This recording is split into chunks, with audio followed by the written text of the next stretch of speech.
Warning. Censorship. Warning. Censorship. Warning. Censorship. Hello, Ezra Levant here in Toronto, and what a delight to be joined by my friend Sheila Gunn Reid out west. Sheila, how you doing? I'm great. I'm excited to hear if we're going to experience a new Conservative Party, a Conservative Party that's moving into election footing, or if it's just the same old, same old. I guess time will tell. Yeah, well, listen, it's great to see you again. It's so busy these days. We're covering the lockdown, we're covering news all around the country and even around the world.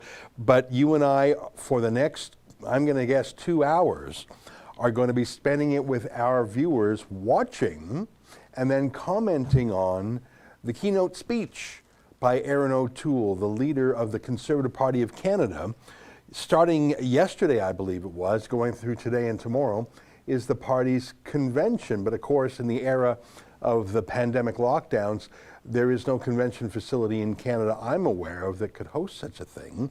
So they're doing it all by Zoom, which I think takes a lot of the energy and the fun away from conferences. Half the fun is kibitzing and bantering and meeting and seeing old friends and, you know, maybe having a drink with someone.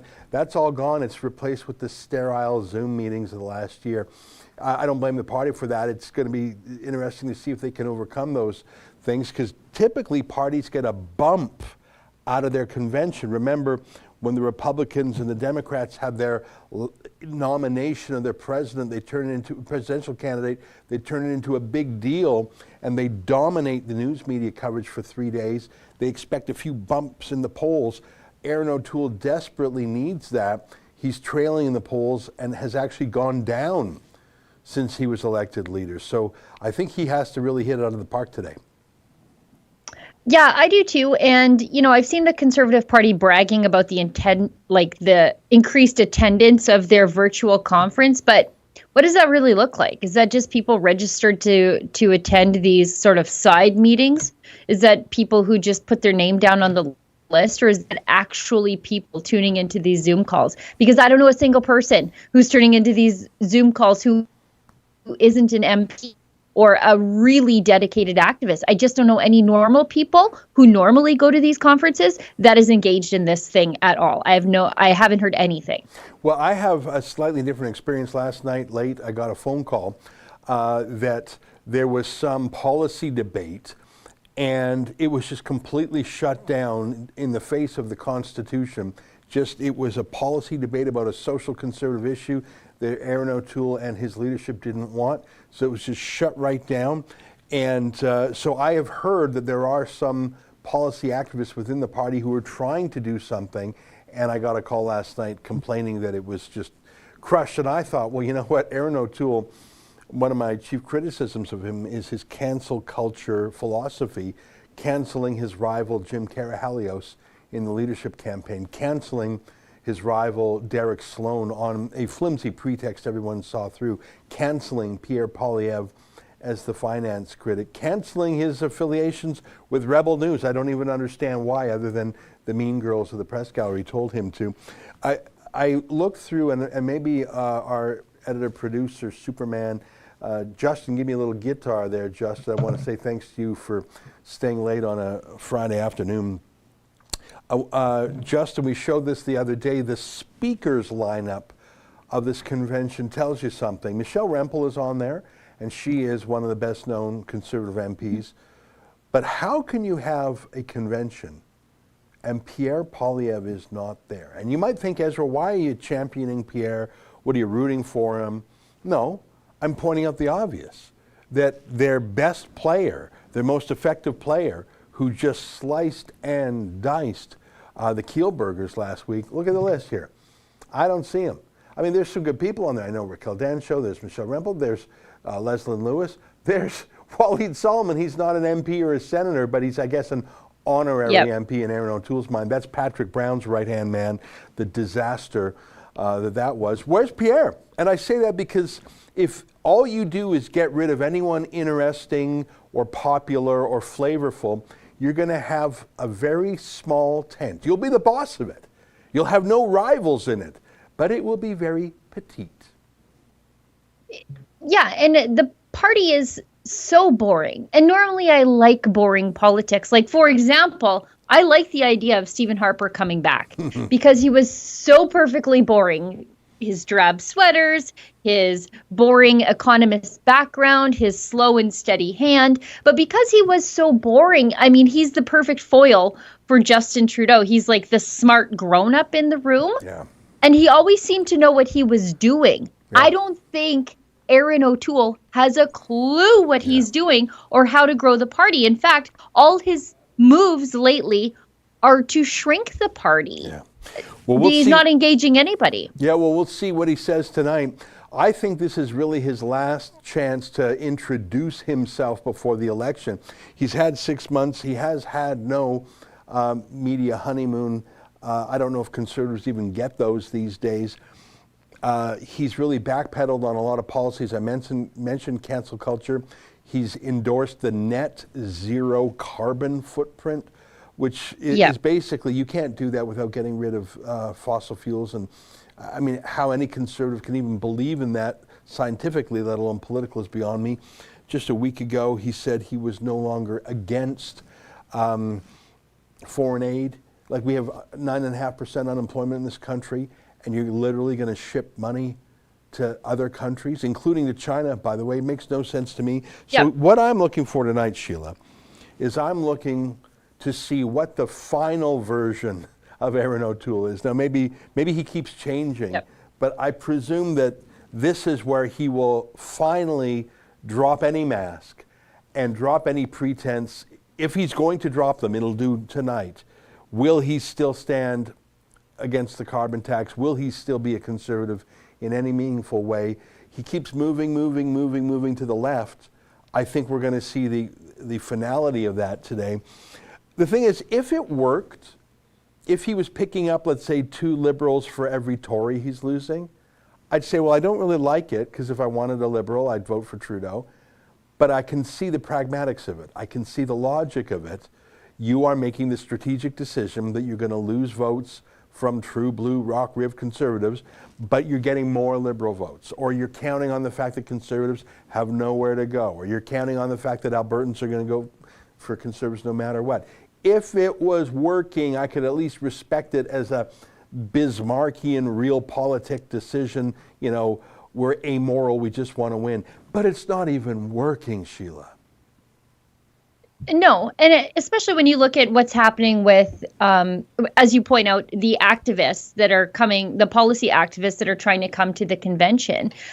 I mean, I think Derek Sloan was effectively nuked because he was out conservating the Conservative Party in his ground game and energizing those activists to come to this very policy convention. Right. And I don't think I was going to say the Liberals, but Aaron O'Toole has been able to weed all of them out. And I think that's why the policy discussion was shut down last night. Yeah. They want, a litmus test for who can be a conservative. And their litmus test doesn't include social conservatives. And I think that's a big problem because Stephen Harper did make sure that there was a place for them in the party. In Aaron O'Toole's party, I don't think there is. Let me just say hi to those who have joined us in the last 5 minutes. We are expecting Aaron O'Toole to make his speech to the Conservative Party convention, except the convention is all digital. I would imagine he has pre-recorded the speech. There's no reason to give it live if it's just really a videotape. It wouldn't surprise me if it is produced, and by that I mean a little bit of TV effects in there, maybe some a bit of video montage of all the greatest moments of Aaron O'Toole. So when that goes live, you and I will stop bantering a bit and we'll listen to O'Toole. And then I expect we'll come back afterwards and we'll talk about it. We'll take what we call the super chats. Those are folks making comments. Making comments is free. A super chat, you can pay $1 or more or whatever. And the reason we like super chats is because YouTube actually shares 70% of the revenues with us, which helps us overcome their demonetization of us. I see there's just under 700 folks watching right now.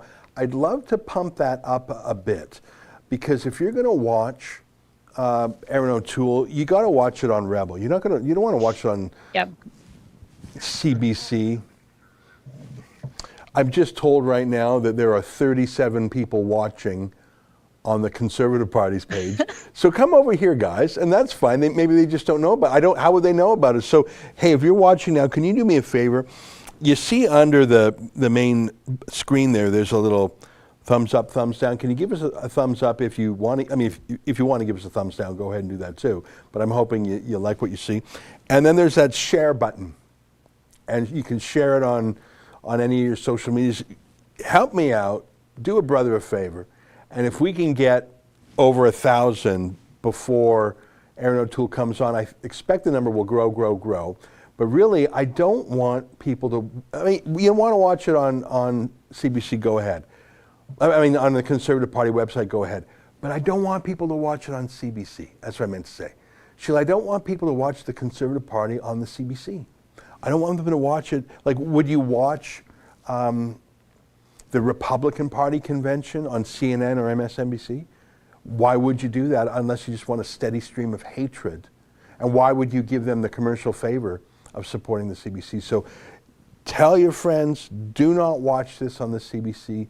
Don't give them your eyeballs, and stay with Sheila and me for the next couple hours as we digest it. So that's my rambling message to people looking for a YouTube home right now, Sheila. Well, and I think I don't want people to watch this on the CBC either, because I think that it's just, as you point out, it's going to be a bunch of hate. Now, you might hear criticism of the Conservative Party of Canada on this channel, but I think it's good faith criticism. Mm-hmm. And what's coming from the CBC and their official panel of fake conservatives like Andrew Coyne, you're not going to get what real conservatives are thinking. You're getting the fancy CBC, palatable for Rosie Barton conservative. Here you're going to get what conservatives actually think. And you're going to hear it from two people who want the Conservative Party to do well. CBC wants them to fail because maybe, just maybe, the next Conservative Party leader might actually cut off the funding to them. Well, that's the thing. And I mentioned some of the manners in which Aaron O'Toole has collapsed and moved away, resiled from his conservative views, and the CBC is a perfect example of that. By the way, I'm on the Conservative Party page, and I see 83 people are watching over there, and I would say to them, come on over. We're more fun. It is more fun over here. I'm having fun already. And I'm just having a little bit of banter here. How many people are watching on the CBC site? That's what I'm actually concerned about, because I don't think any red-blooded conservative should be learning about the Conservative Party from the CBC. That's just, it's like learning about vegetarianism in a butcher shop. It's the wrong place, guys. It's the wrong place. Sheila, I want to talk about one thing before Aaron O'Toole, his speech begins, and it's scheduled to begin in about a minute, but you never know, they're going to be late. I heard that Pastor James Coates of the Grace Life Church outside of Edmonton, I heard he was supposed to be released today, but that did not in fact happen. Do you have any news on that? He was supposed to go before a judge this morning, which, I mean, given that the news broke, I think it was on Tuesday, that he would be released with just $100 or a surety or whatever it was. The fact that he had to languish in jail until Friday before he could get to a judge is outrageous. But they've kicked the can down the road so that he misses another Sunday with his church. And so hopefully now he'll go before a judge on Monday morning and be able to get out of jail. That is on the pretext that the judge agrees to the joint submission from Pastor Coates' lawyer, James Kitchen, of the Justice Center for Constitutional Freedoms, and the Crown, which is a different Crown now than Karen Thorsrud, the secret prosecutor who wanted her name kept out of all of this. So that's the update we have for Pastor James. Well, what a mess, and it's outrageous that he should stay in that facility a day longer. Anyone picked up on the street by police generally is before a justice of the peace within hours. It's extremely rare that it's even 2 days. It's usually if you're picked up on the weekend. But for oh, I hear it's underway. We'll stop our chatter. Let's go straight to Aaron O'Toole, Conservative Party speech. Aaron O'Toole. And I know how important it is for many of you to have a conservative leader that cares about your fundamental rights, including your freedom to worship, freedom of expression, freedom of conscience and of association, and the right to raise your children in accordance with your values.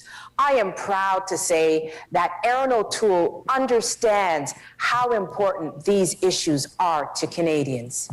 Le Parti conservateur a toujours respecté les compétences provinciales, favorisant ainsi la voie de la collaboration et du dialogue avec les gouvernements provinciaux, en particulier avec le Québec. Pour votre chef, il est essentiel de travailler de concert avec les provinces.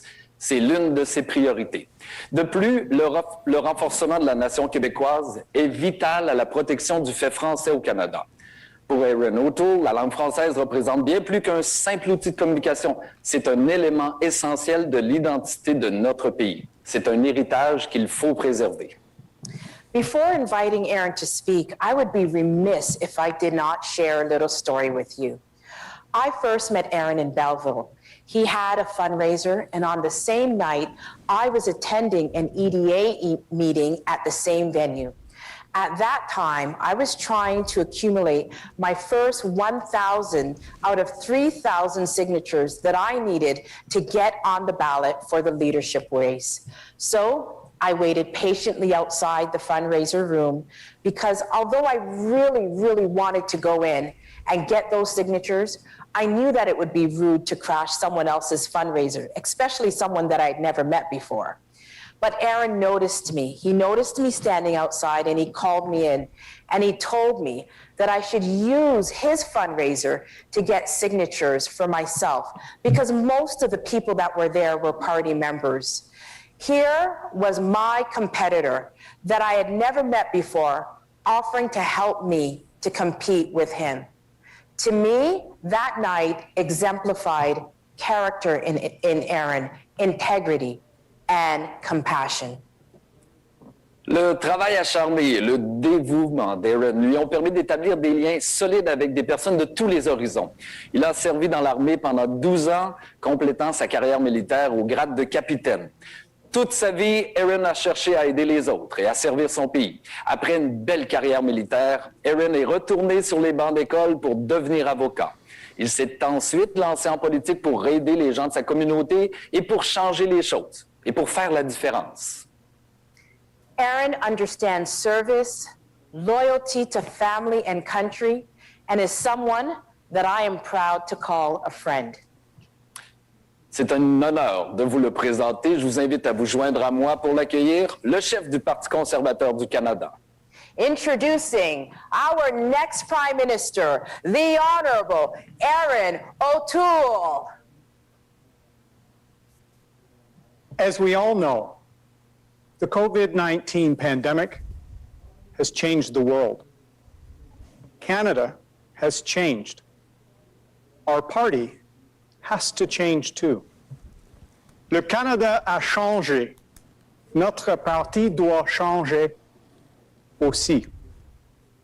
The courage of Canadians has helped our country weather the storm of this last year. The courage of the nurses and doctors on our front lines. The courage of personal support workers who put their own health at risk to help our seniors. The courage of families caring for a loved one or comforting their children. The Conservative Party must show that we too have the courage to meet this extraordinary moment and change. We have lost 2 elections in 5.5 years. In that time, we've had 4 leaders. We must present new ideas, not make the same arguments, hoping that maybe this time more Canadians will come around to our position. Justin Trudeau has called small business owners tax cheats. He's broken countless promises, from increasing the carbon tax to ending boil water advisories on reserves. M. Trudeau et les libéraux ont fermé les yeux sur de nombreux scandales. We Charity et Frank Baylis. Pendant que les Canadiens souffrent, les amis libéraux ont profité. but he still got reelected. We are never going to win over Canadians just by relying on Justin Trudeau to continue to disappoint. His scandals, as outrageous as they often are, will never be enough to defeat him.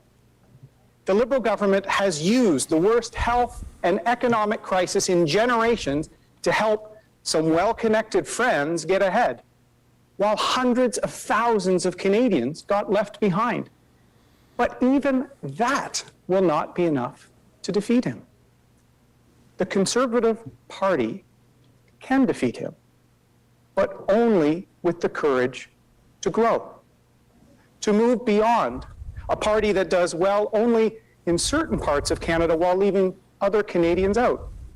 We need to be the party for all of Canada. We need to be a Conservative Party with the courage to be bold, and the Conservative Party with the courage to change. We owe it to our country to be that courageous. Canada is now more divided than any other time in our history. Look at how far behind Canada has fallen in the last 18 months since the last election. Look at how devastated families are from coast to coast to coast. Malheureusement, plus de 20 000 Canadiens sont morts de la COVID-19. Des centaines de milliers de personnes ont toujours sans emploi. Des millions de familles ont de la difficulté à joindre les deux bouts, tout en aidant leurs enfants à apprendre à la maison. Plusieurs femmes ont été agressées dans des hôtels de quarantaine, sans oublier la lenteur du déploiement des vaccins, ce qui a repoussé la relance économique de plusieurs mois. I take no pleasure in this laundry list of incompetence. We wanted the government to succeed because Canadians needed them to succeed.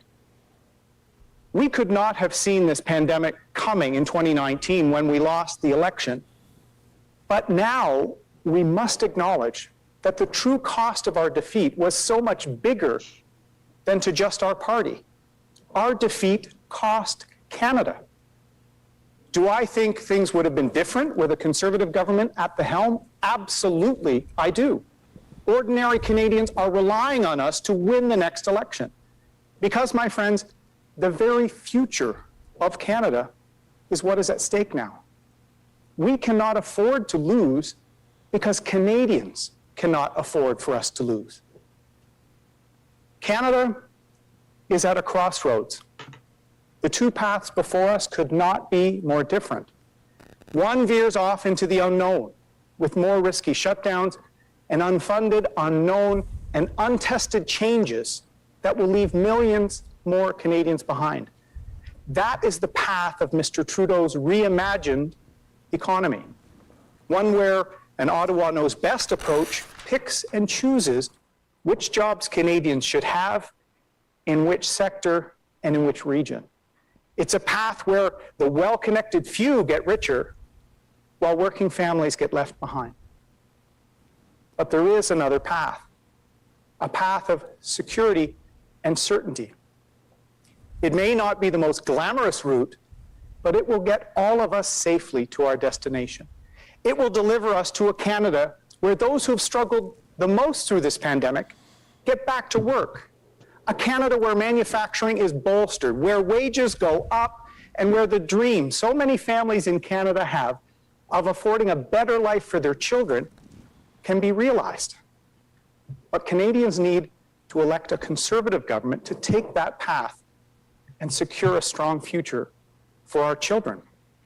Ce n'est pas le temps de réimaginer notre économie.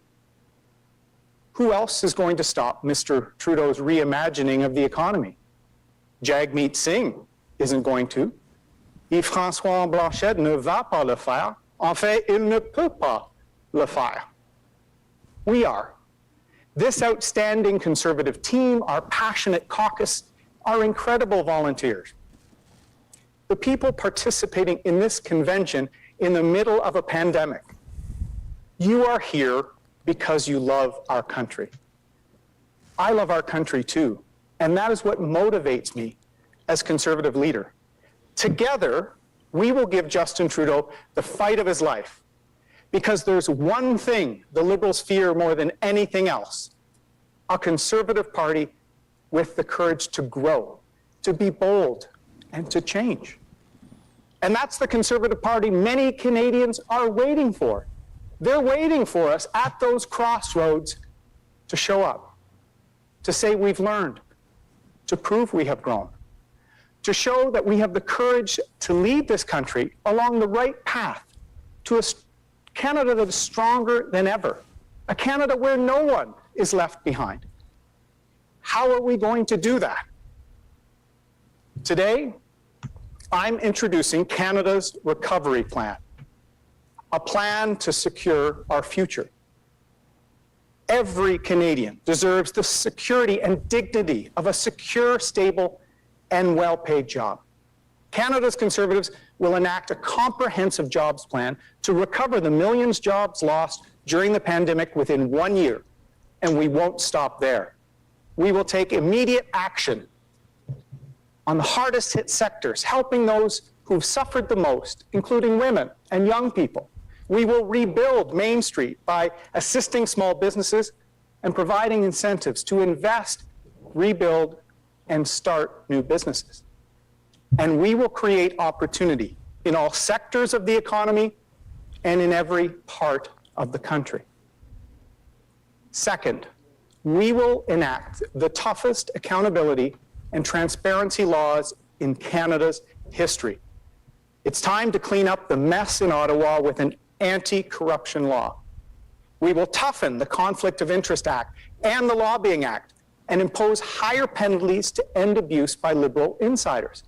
We will shine the bright light of transparency to end Liberal cover-ups once and for all. Cela a assez duré. Les Canadiens sont tannés de ce gouvernement. Il faut rétablir la confiance des Canadiens à l'égard de leur Premier ministre, de leur Parlement et de leur institution fédérale. Third, this last year has deepened the mental health crisis our communities have been struggling with across Canada. Mental health is central to the wellness of families and communities, and we must take immediate action to treat it properly. There isn't a Canadian family that hasn't been impacted by mental health challenges during this pandemic, my own included. The isolation has been excruciating for so many people. The rate of youth in mental crisis has skyrocketed in numerous ways in the last year, from anxiety to eating disorders. The rate of domestic violence and addiction has gone up.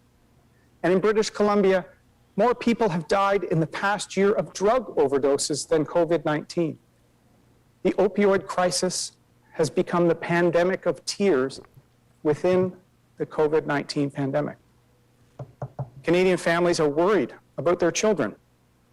After a year of isolation, missed classes, canceled sports seasons, and little socialization, I know as a father of two, we need to take this very seriously and act now. Canada's Conservatives will introduce a Canada Mental Health Action Plan and boost funding partnerships with the provinces for mental health care. We will provide incentives to employers to provide better mental wellness coverage to employees. And we will create a nationwide 3-digit suicide prevention hotline. Fourth, I will ensure our country is never unprepared for a crisis again.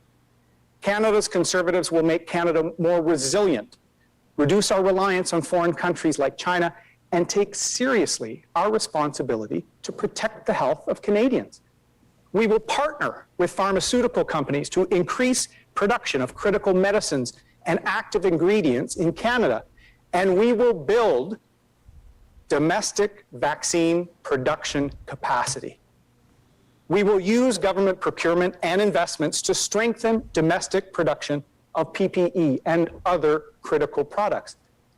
And we will overhaul Canada's national emergency stockpile system to ensure that the things we need to rapidly respond in a crisis are there when we need them. Finally, A Conservative government will secure Canada's economy by getting the budget back to balance over the next decade. Spending to protect Canadians during the pandemic is the right thing to do, and Conservatives have supported it. But we can't pass unsustainable debt to our children and future generations. Once the recovery starts, the Conservatives will get spending under control. As Canadians are vaccinated and the economy reopens, we will wind down emergency support programs responsibly. We will ensure that stimulus measures are targeted and time-limited to avoid a structural deficit.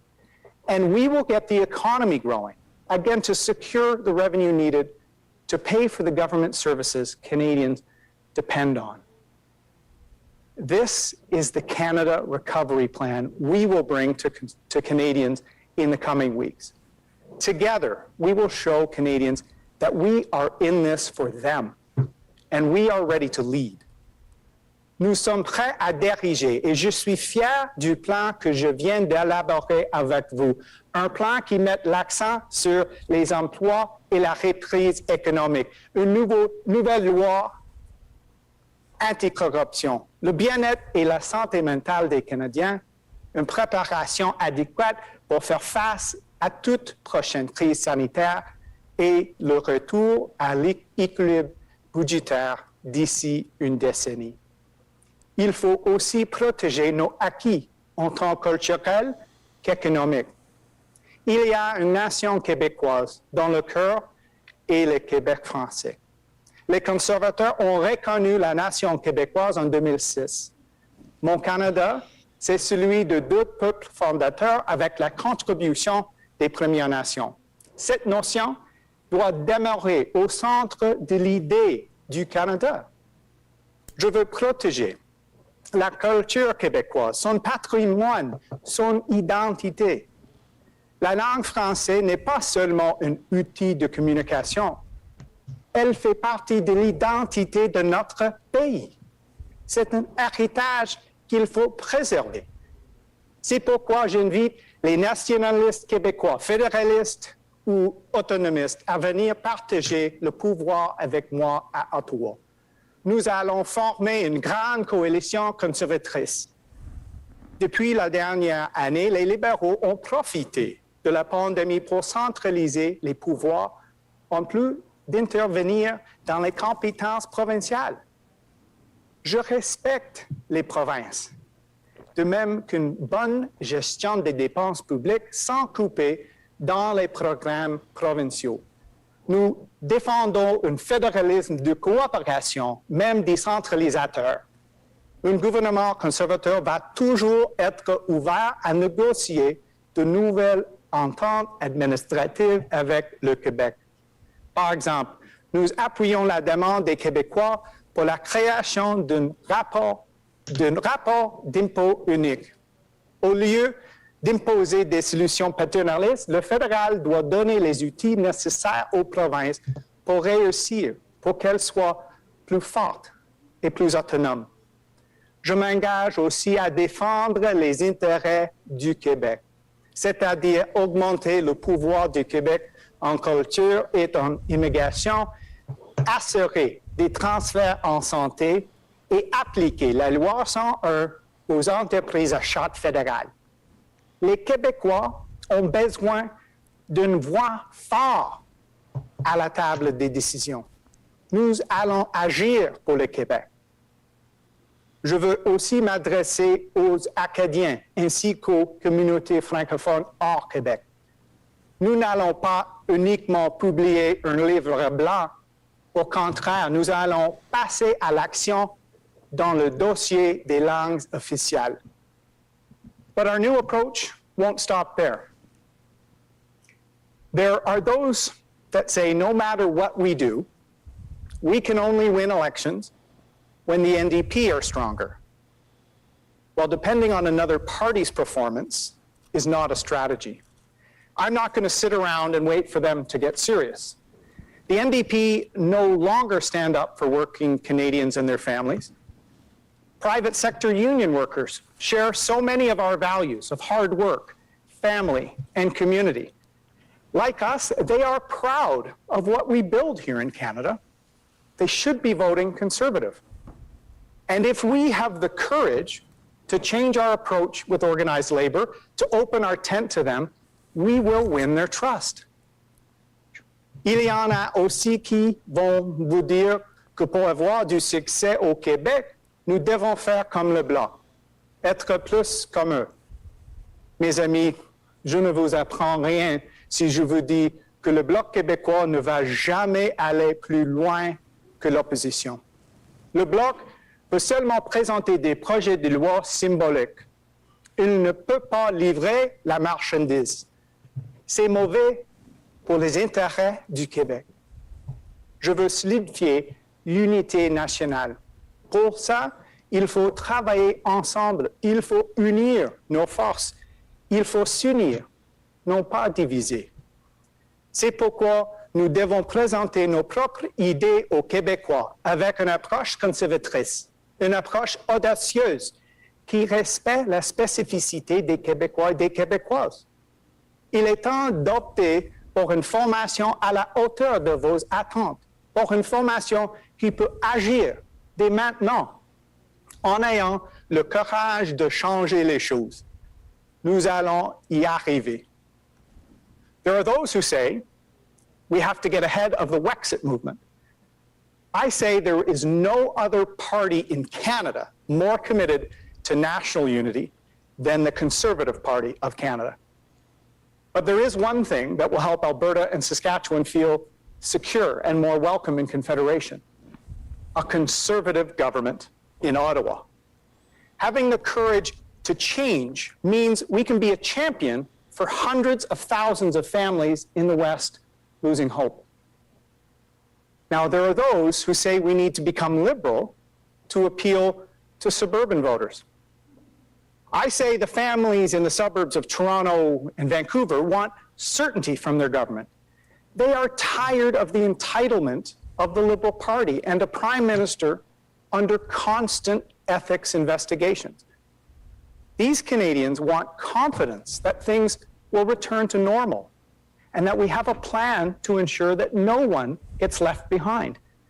They want to be sure that we will be a government that fights for the prosperity and rights of all Canadians, including women, Indigenous Canadians, LGBTQ Canadians, and new Canadians.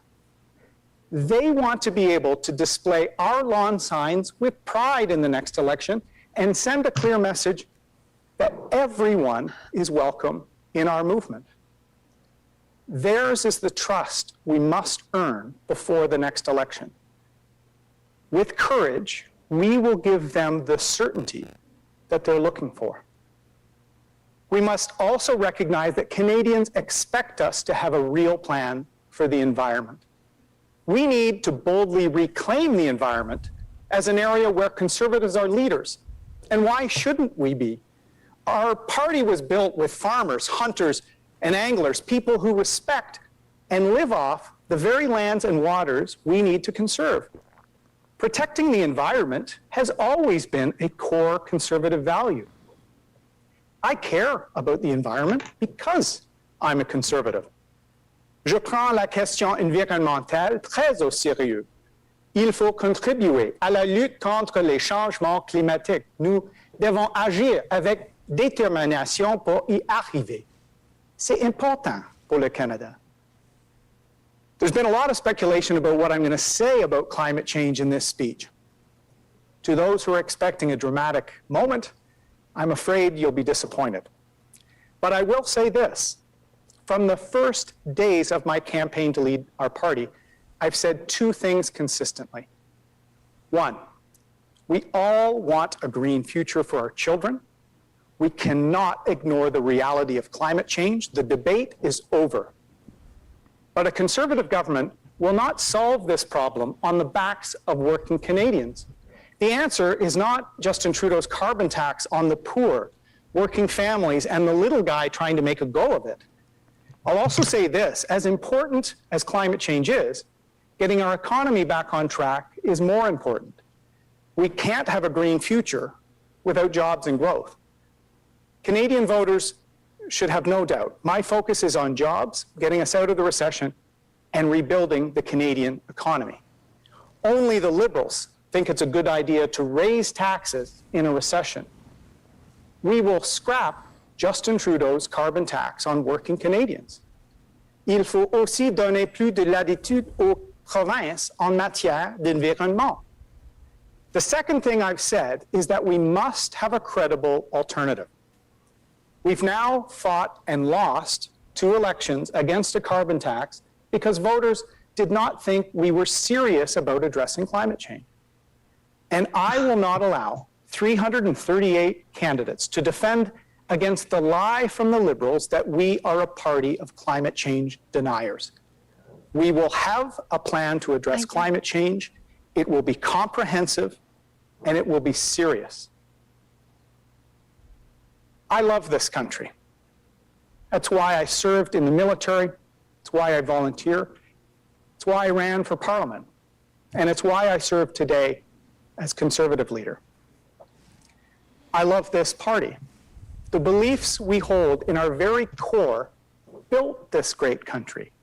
Self-determination, hard work, responsibility, respect, helping others, the importance of community to a strong society. These ideals will lift Canada up and inspire a generation to rebuild the country following this crisis. These ideals will ensure more Canadians see a Conservative when they look in the mirror and feel good about voting for a party that will get this country moving again. I want all Canadians to feel welcome in the Conservative Party of Canada. Whether you're black, white, or brown, whether you're LGBTQ or straight, whether you worship on Fridays, Saturdays, Sundays, every day, or not at all, you are welcome in our party. In fact, we need your help. Canada needs your help. We are the party of this country's founding and this country's future. Nous sommes le parti fondateur du Canada. Nous sommes aussi le parti de l'avenir. Notre parti a toujours défendu la dualité culturelle du pays. Cela fait partie de notre histoire, cela fait partie de notre identité.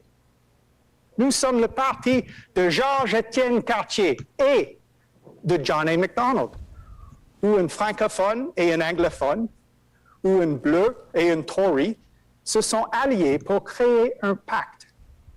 Ce pacte est à l'origine d'un pays incroyable, le Canada. There is an entire generation of Canadians who are being left behind by this pandemic and its economic fallout. We must secure Canada's future for them. There are young people who feel stuck, whose lives and careers have been put on hold indefinitely. We must secure Canada's future for them. There are families out west who have been set adrift by this government, who are losing hope. We must secure Canada's future for them. There are new Canadians who came here with nothing but their passion and dreams, who poured everything they had into their small business, and now they're on the brink of losing everything. We must secure Canada's future for them. Nous devons protéger notre avenir. We are the party that will ensure this country's economy gets back on track after the pandemic. We are the party that will get Canadians back to work in every sector and in every region. We are the party that will ensure Canada has a real plan for reopening and rebuilding our economy, a real plan to get life back to normal. And ideas raised at this convention will help inform that plan. As we work together on our policy platform, the most important question we must ask ourselves is, will this help secure Canada's future? Everything we put forward to Canadians in coming weeks and months must be singularly focused at that. C'est au cœur de mon engagement. C'est ce dont il sera question lors des prochaines élections. Quel parti va offrir aux Canadiens un avenir économique stable après la COVID-19? Canada is a big nation. not because it spans a continent and touches 3 oceans, but because there has never been a time when Canadians, having set their minds to something, have not rallied to achieve success. It was a young nation that took the ridge at Vimy after other countries had failed. It's the hopeful nation that attracted immigrants to our shores with the resolute belief that with hard work and opportunity, anything is possible in this country. We need to restore that Canadian optimism. We need to restore Canadian ingenuity. We need to restore Canadian leadership. Because now, we are the nation that discovered insulin a century ago, but today, we require our vaccines to be delivered to us from Belgium, Spain, or India. We are the nation that led the North Atlantic convoy, but today, we can't get ships built on time for a modern navy. Nous avons construit le pont Victoria à Montréal et le pont de Québec, mais aujourd'hui, nous avons une banque de l'infrastructure qui est seulement capable de livrer des bonus à ses dirigeants.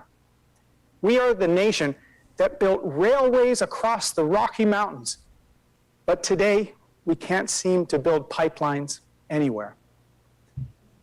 And we are the nation that led our allies to force an end to apartheid in South Africa. But just a few weeks ago, Prime Minister Trudeau did not show up for a vote recognizing a genocide against the Uyghur minority in China. This is what we've become under Justin Trudeau. But this is not who we are. Canada may be lagging in this crisis, but we will lead again. We will be leaders for human rights around the world. We will be leaders for equality and liberty. And when we win the next election, we will be leaders in the pandemic recovery with job creation that ensures no Canadian from any walk of life gets left behind. Canadians are weary after a year of national crisis. Families are tired of the lockdowns and isolation. But Canadians are resolute and united in the belief that our country's greatest days are ahead of us. Je suis fier de diriger ce formidable parti. Je fais campagne pour devenir Premier ministre du Canada. I am proud to lead this great party. I am proud to be a kid from Bowmanville running to be Prime Minister of Canada, and together we are going to secure the future for this great country.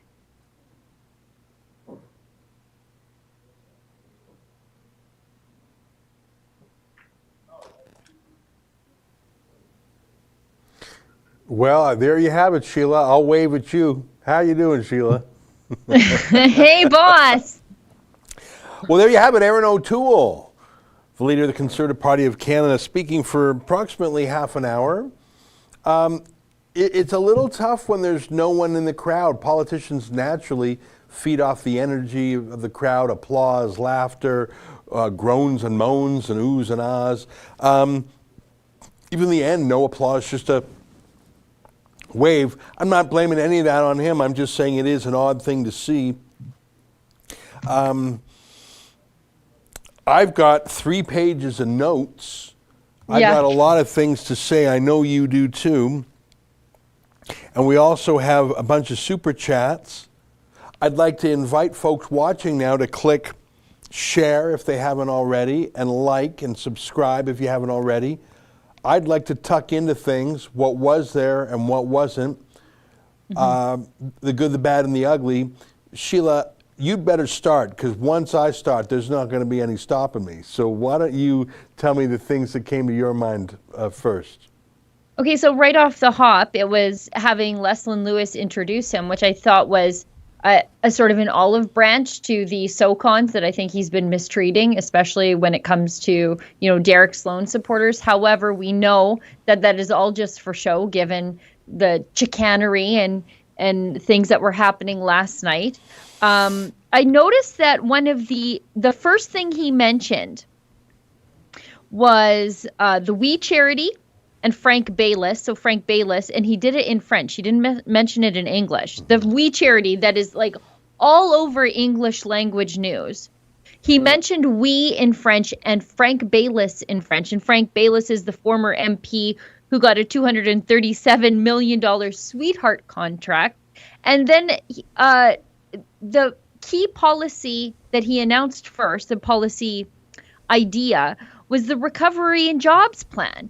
Well, if you care about the Recovery and Jobs Plan, where the heck is the jobs minister or the jobs shadow minister, I guess, at this entire convention? They shut Pierre Poilievre out and brought up as the first two things to talk about the two things that were he's been leading the charge. And I thought that was pretty transparent to show that they're shutting him out. There was not a word uttered on civil liberties at all during the pandemic, nothing whatsoever. He talked about reducing the influence of China, which is interesting considering he hired a Huawei executive named Jake Enright. He talked about mental health issues caused by the pandemic, but nothing about ending the lockdown, like the lockdown that caused it. He didn't talk about ending the lockdowns not until such time as vaccinations are around. And then as an Albertan, my ears were uniquely attuned to the fact that he went off extensively about Quebec and giving Quebec more autonomy over immigration and culture. And the mention that Alberta got was, well, you'll feel more secure, you in Saskatchewan, if you just vote for a Conservative government. That is all the olive branch that Alberta got. I think this we're seriously taken for granted. I don't want to interrupt you because you're going through a good list and you have things that I didn't write down. And that's a great point about both the We Charity and the jobs, but they don't have the jobs critic. He mentioned Alberta and Alberta feeling left out and Wexit, and he said, no, we're hardline against that, but I'll tell you what we got instead. And I was thinking, okay, I'm ready. Nothing. And there was nothing other than you are not allowed to debate climate change anymore, and we are going to meet our climate challenge, and that is why we've lost the last 3 elections. He has concluded, and by the way, if you look at polls and you say to people, what's the most important thing? In both America and Canada, global warming is so far down. No one cares. If Aaron O'Toole thinks that the next election is about climate change, he's going to get crushed like a bowl of eggs. And for him to say to Alberta and Saskatchewan, hey guys, I know you're really hurting, but trust me, you're going to like it when I'm the leader. Okay, why? Well, just trust me. Oh, by the way, shut up about your global warming stuff. You believe that now, and that's why we lost, and just shut up. And and I'm sorry, I'm going to let you have the floor in 1 second. I did get an emergency delivery of Red Bull, by the way. Thank you, Efron, for bringing that in. I didn't know I looked so low energy. There's certain things I know are very important for all Canadians because I follow them. Immigration is one of them. He mentioned immigration en français seulement. He only mentioned it to Quebecers. He used words like culture, and the culture of Quebec, the identity of Quebec. Yep. And by the way, I happen to agree with that. How can you deny Quebec's cultural uniqueness and its, and respect it and respect the fact that they know who they are and care who they are? And I say this as a Western boy who chafed against Trudeau and Mulroney. How can you not respect the fact that Quebecers believe in their history and their culture and their language? But how come only they get to talk that way? How come only they are respected that way? How come immigration is only for them to talk about? The word was never said in English. He said, I will, and again, my French is pretty rickety, as you know, but I'm pretty sure he said, defend the interests of Quebec. He was saying, don't vote for the Bloc, but I'll defend the interests of Quebec. Okay, but you didn't say that about Alberta and Saskatchewan, did you? You didn't say that about Manitoba or BC or the Yukon, did you? Or the North, which, by the way, is into mining. The north is extremely high carbon because everything has to be flown up there, including fuel, food. Why, and by the way, if I were the Prime Minister, I would want to defend the interests of everyone, and I would probably remark on Quebec in particular. I have no beef with that, but why not for the West? The West said, oh, you're just going to love it. He talked about Acadians, and he talked about the French language. Hey, you know what? I don't.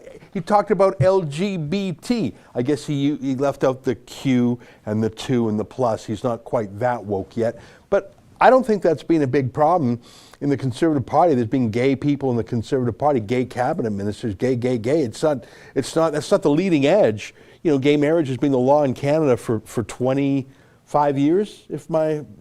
I'd have to check the Supreme Court ruling on that. Is it 25 years now? So that's not exactly your front line. So I appreciate that you want to tell everyone you're woke, but every interest group was spoken to except Alberta and Saskatchewan. And listen, I'm not whining on behalf of Alberta and Saskatchewan. No. I'm just noting, what was the very first thing he said? I tweeted about it. Did you remark the very first thing he said? Our party has to change. Yeah.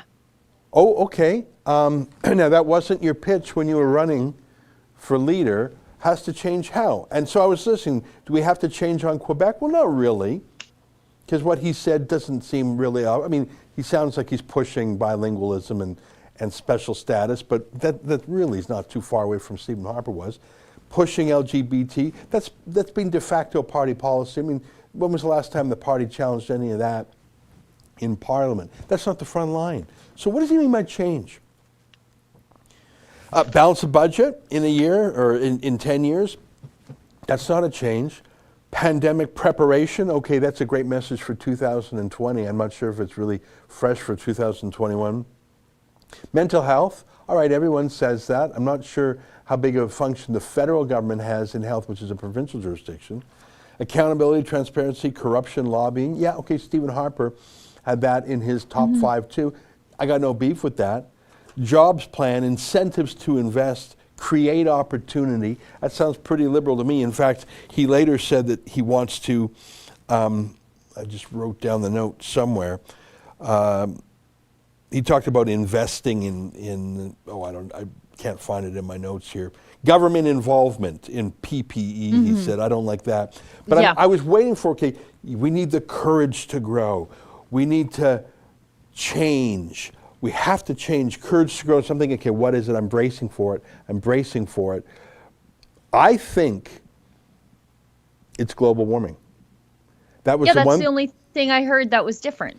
He said, everybody's waiting for me to talk about global warming. I know you've tuned in to talk about global warming.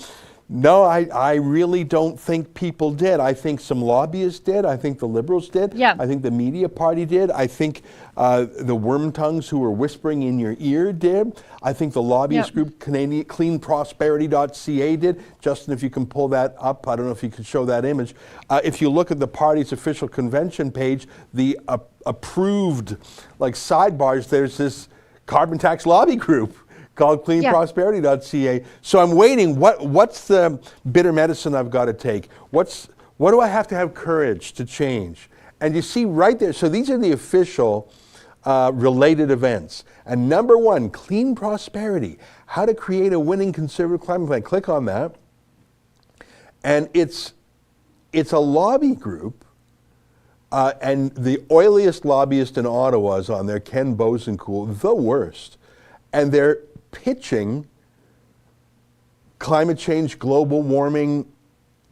They are an official partner, I suppose. Related events, the number 1 thing. And Aaron, I was waiting. Okay, what's your?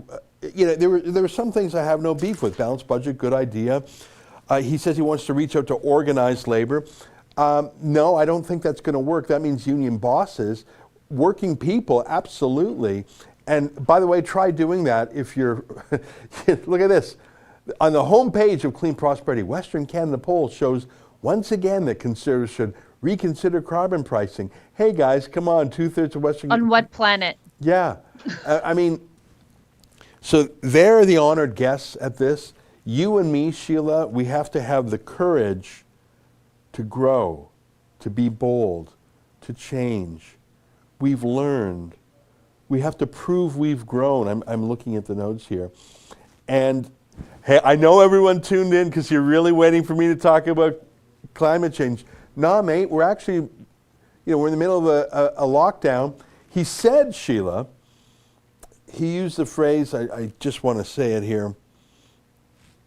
He talked about a recovery plan, fine. What was his language about the lockdown? He said, get back to work. Yeah. And I think he used the word lockdown. I can't find it in my note. No more risky shutdowns. That's what he said. Yeah. No more risky shutdowns. Can I ask you a couple questions about that? Most of the shutdowns and lockdowns in this country are done at the city and province level. So for example, I live in Toronto, which along with Montreal has the harshest lockdown in Canada. Doug Ford, the Premier, Francois Legault have brutal province-wide lockdowns. But it varies by province and by city because constitutionally health is a provincial matter and cities have there's some overlap. The feds they're not really in charge of a lot of lockdown stuff, Sheila, other than air travel. Yeah. I think the feds could weigh in on some of this interprovincial lockdownism, which I think is constitutionally illegal. Quarantine hotels and foreign quarantines. So what's Aaron O'Toole saying? Because he's been silent on the lockdowns for a year. He says no more risky shutdowns. Have you heard him come out against a lockdown in the last 12 months? I haven't.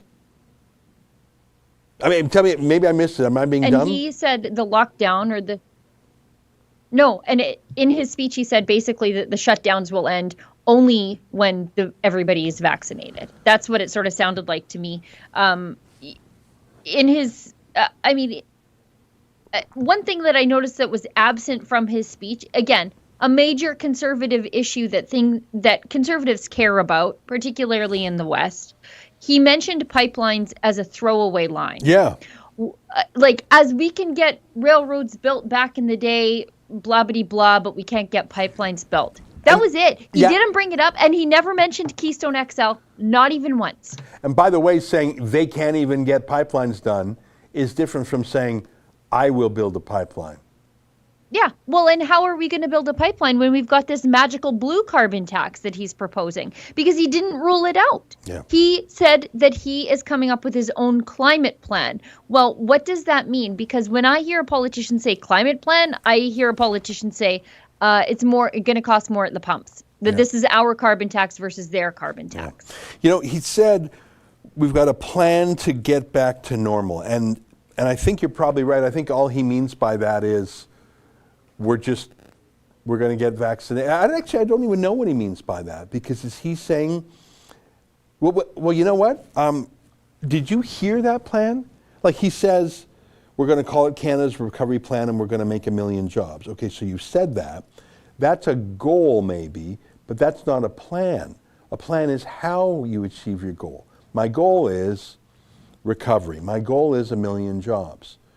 Okay, so how? That's the plan part. I don't think he outlined that plan. He said no more risky shutdowns.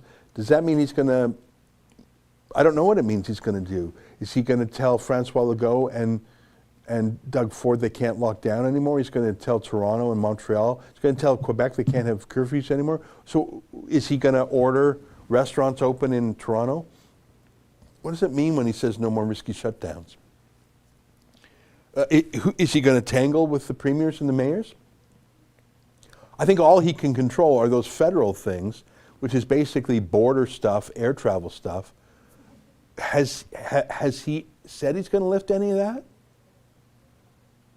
Well, I didn't hear that. What I heard was a focus on PPE production and vaccine production domestically. That's how he's going to end the shutdown. He doesn't care about the civil liberties infringements that are happening all across the country, including in provinces that allege to be conservative. When he went off about mental health caused by the lockdown, he didn't actually say that it was caused by the lockdown. He just he talked about this consequence of the lockdown, mental health issues, but instead of saying, okay, well, we need to end the lockdown that's causing all these mental health problems, he's just going to pile money into mental health, which I believe is somewhat underfunded. But regardless, if you just ended the lockdown, a lot of these problems solve themselves, including the economic things. Yeah.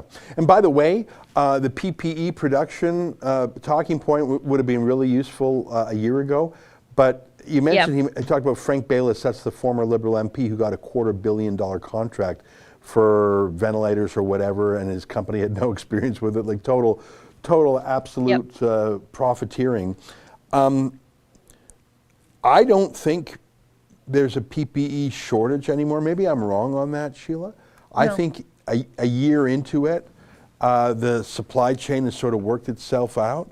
I mean, PPE are not particularly difficult things to make. Vaccines, that's where the bottleneck is, and he says one of his plans was to have domestic vaccine production capacity. I can only imagine that by the year 2025, his plans will be kicking. Like it just, I feel like those are all very stale ideas for problems that were.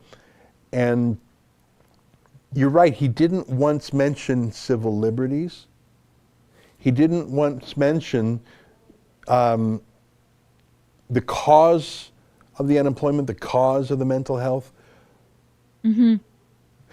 And one thing, I mean, I'm just thinking about what the Liberals are doing. Right now, Stephen Guilbeault, for example, the Heritage Minister, is busy working on a censorship plan. He says it. It's, in fact, the second bullet point on his mandate letter from Justin Trudeau. Not a peep about that. Now, I'm not saying that's the most important thing in the country. It's not as important as the lockdowns. I would say... but sorry, Ezra, to interrupt, but you don't win the next election if you don't deal with the censorship issue, because that's how, I think, in large part, Trump lost. He didn't deal with the social media censorship issue. So that should be, if they want to win the next election, that should be a key platform, and they didn't even talk about it. Not only in their self-interest to talk about it, it's also conservative principles to believe in free speech, but also it would rally the base. It would get people excited instead of, guys, I'm the leader now, and I know I didn't mention this when I was running for leader, but I got to tell you, you got to shut up about global warming. You believe it now. The debate is over now. Okay, so shut up. And by the way, that's why Stephen Harper lost, and that's why Andrew Scheer lost, and we're going to stop losing that. Is that why Stephen Harper lost, really? And is that really why? I mean, I tell you one thing, it's going to be why Erin O'Toole loses. So how about stopping to, I mean, I've seen it a million times, and the worst thing about Erin O'Toole, and I experienced this when I had my exclusive email interview with him about the China files. You might recall I had these China files, non-redacted secret documents by the Canadian government showing they were training Chinese troops in Canadian forces bases. It was crazy. Erin O'Toole had a press conference about it. He got no pickup on it. I emailed his press aide. I said, hey, have O'Toole come to a Skype show with me, Skype interview. She said, no, I don't want to do it by Skype. I said, no problem, I'll do it by email. Actually, I think they suggested that. So we did this interview by email, and we went back and forth, and just scroll down a little bit. So you can see the questions there, like Rebel News, the China files show that blah, blah, blah, Erin O'Toole, Rebel News, Erin O'Toole, you scroll down. So it just, like that's an email interview. Now, I went through his press secretary, and it was all written in the first person. When I'm Prime Minister this, when I'm Prime Minister that, I can't speak for this, like I, me. So I wrote back and said, okay, just to confirm I can do this in I attribute this to Erin O'Toole. She said, yeah, of course, you bet. So I put that up there. I say exclusive email interview, which it was. He sort of panics and freaks out, and he denounces us or something. It was really weird. And that's when I understood Erin O'Toole, because that was a great interview. I actually thought his answers were really good. And it was a bit of red meat for conservatives who were looking for him to be tough on something. And instead, he took the script handed to him by Liberals, and he read their talking points for a week, hoping he could read them better than they did. He kept that fake story alive. Oh my God, he's talking to Rebel News. That's not a story. He made it a story for a week. And here you have Aaron O'Toole, that thing writ large. The Liberals say global warming is the issue. Of course they say that, you idiot, because he doesn't want you to, because Trudeau doesn't want you to talk about the fact that that lazy ass has been in his cottage for a year smoking pot and playing Sony PlayStation. Of course they want you to talk about global warming because they don't want to talk about the censorship of the internet. Of course they want you to talk about global warming because they don't want you to talk about the deficit. Of course they want you to talk about global warming because they don't want to talk about the anti-Western equalization, the anti, how Trudeau will go to war for other industries, including, for example, the Quebec dairy industry, but won't lift a finger when Joe Biden nixes Keystone XL. Of course they want you to talk about global warming. The more you talk about global warming, the less you're talking about things that actually damage them. And by the way, your BS answer, we're going to meet the carbon zero goals without a carbon tax. Everyone knows that's impossible, especially Albertans and Saskatchewan people. It is so lame. This speech, swear to God, could have been drafted by the Liberal Party PMO. Because it's exactly what the Liberals would want Aaron O'Toole to say. Guys, shut up. So what this does, when he fired Derek Sloan over some secret anonymous donation by Frederick P. Fromm, who was actually Paul Fromm, who's a bad dude. No one knew. So he fired Derek Sloan. What he did by that is he set the new standard. Anyone controversial who makes a $100 donation to the Conservative Party is good for a news day. And Aaron O'Toole now has to make a statement about it and disown them and get off track. So you bet that the Liberals have gone through every donation to the Conservative Party online and have like 100 bad dudes. And they'll just drip, drip, drip them out every day of the campaign. And I don't know, I just can't believe that he is handing them their dream, because he's that same thing about setting an impossible standard on donation purity or whatever. He's just said any conservative who doesn't believe in global warming is now going to be thrown out of the party.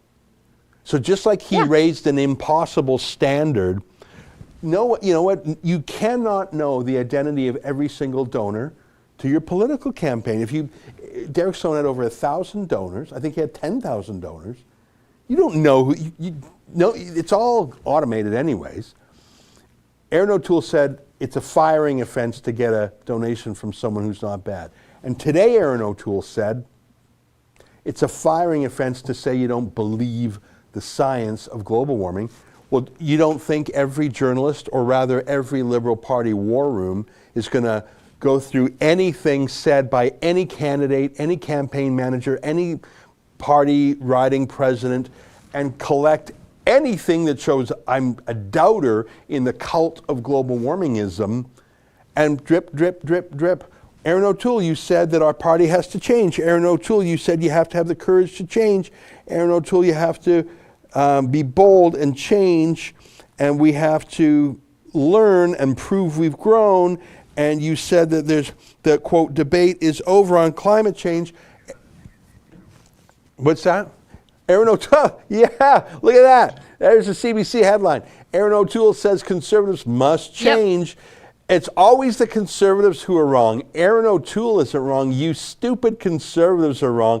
You don't deserve Aaron O'Toole. Or risk losing to Trudeau again. Canada is at a crossroads. The two paths before us could not be more different, conservative leader says. Oh, this is by the kook who wrote that conspiracy theory story the other day. Oh, this is the worst reporter in the CBC. In his first major speech since winning the party's leadership race last year, conservative leader Aaron O'Toole said today the party must appeal to more voters or risk losing more elections. Well, yeah, that's sort of how it works. More voters or you lose. During a 30-minute address to party delegates assembled for a 3-day policy convention, O'Toole said Prime Minister Justin Trudeau continues to enjoy support despite blah, blah, blah. too many Canadians don't feel they have a home in the Conservative Party. I guess that is the definition of low poll numbers. We have lost 2 elections in 5.5 years. In that time, we've had 4 leaders. We must present new ideas. Not make the same arguments, hoping that maybe this time more Canadians will come around to our position, O'Toole said. These aren't new ideas, Ezra. These are Justin Trudeau's ideas. They're not new. Yeah, that's a great point. They're very old, aren't they?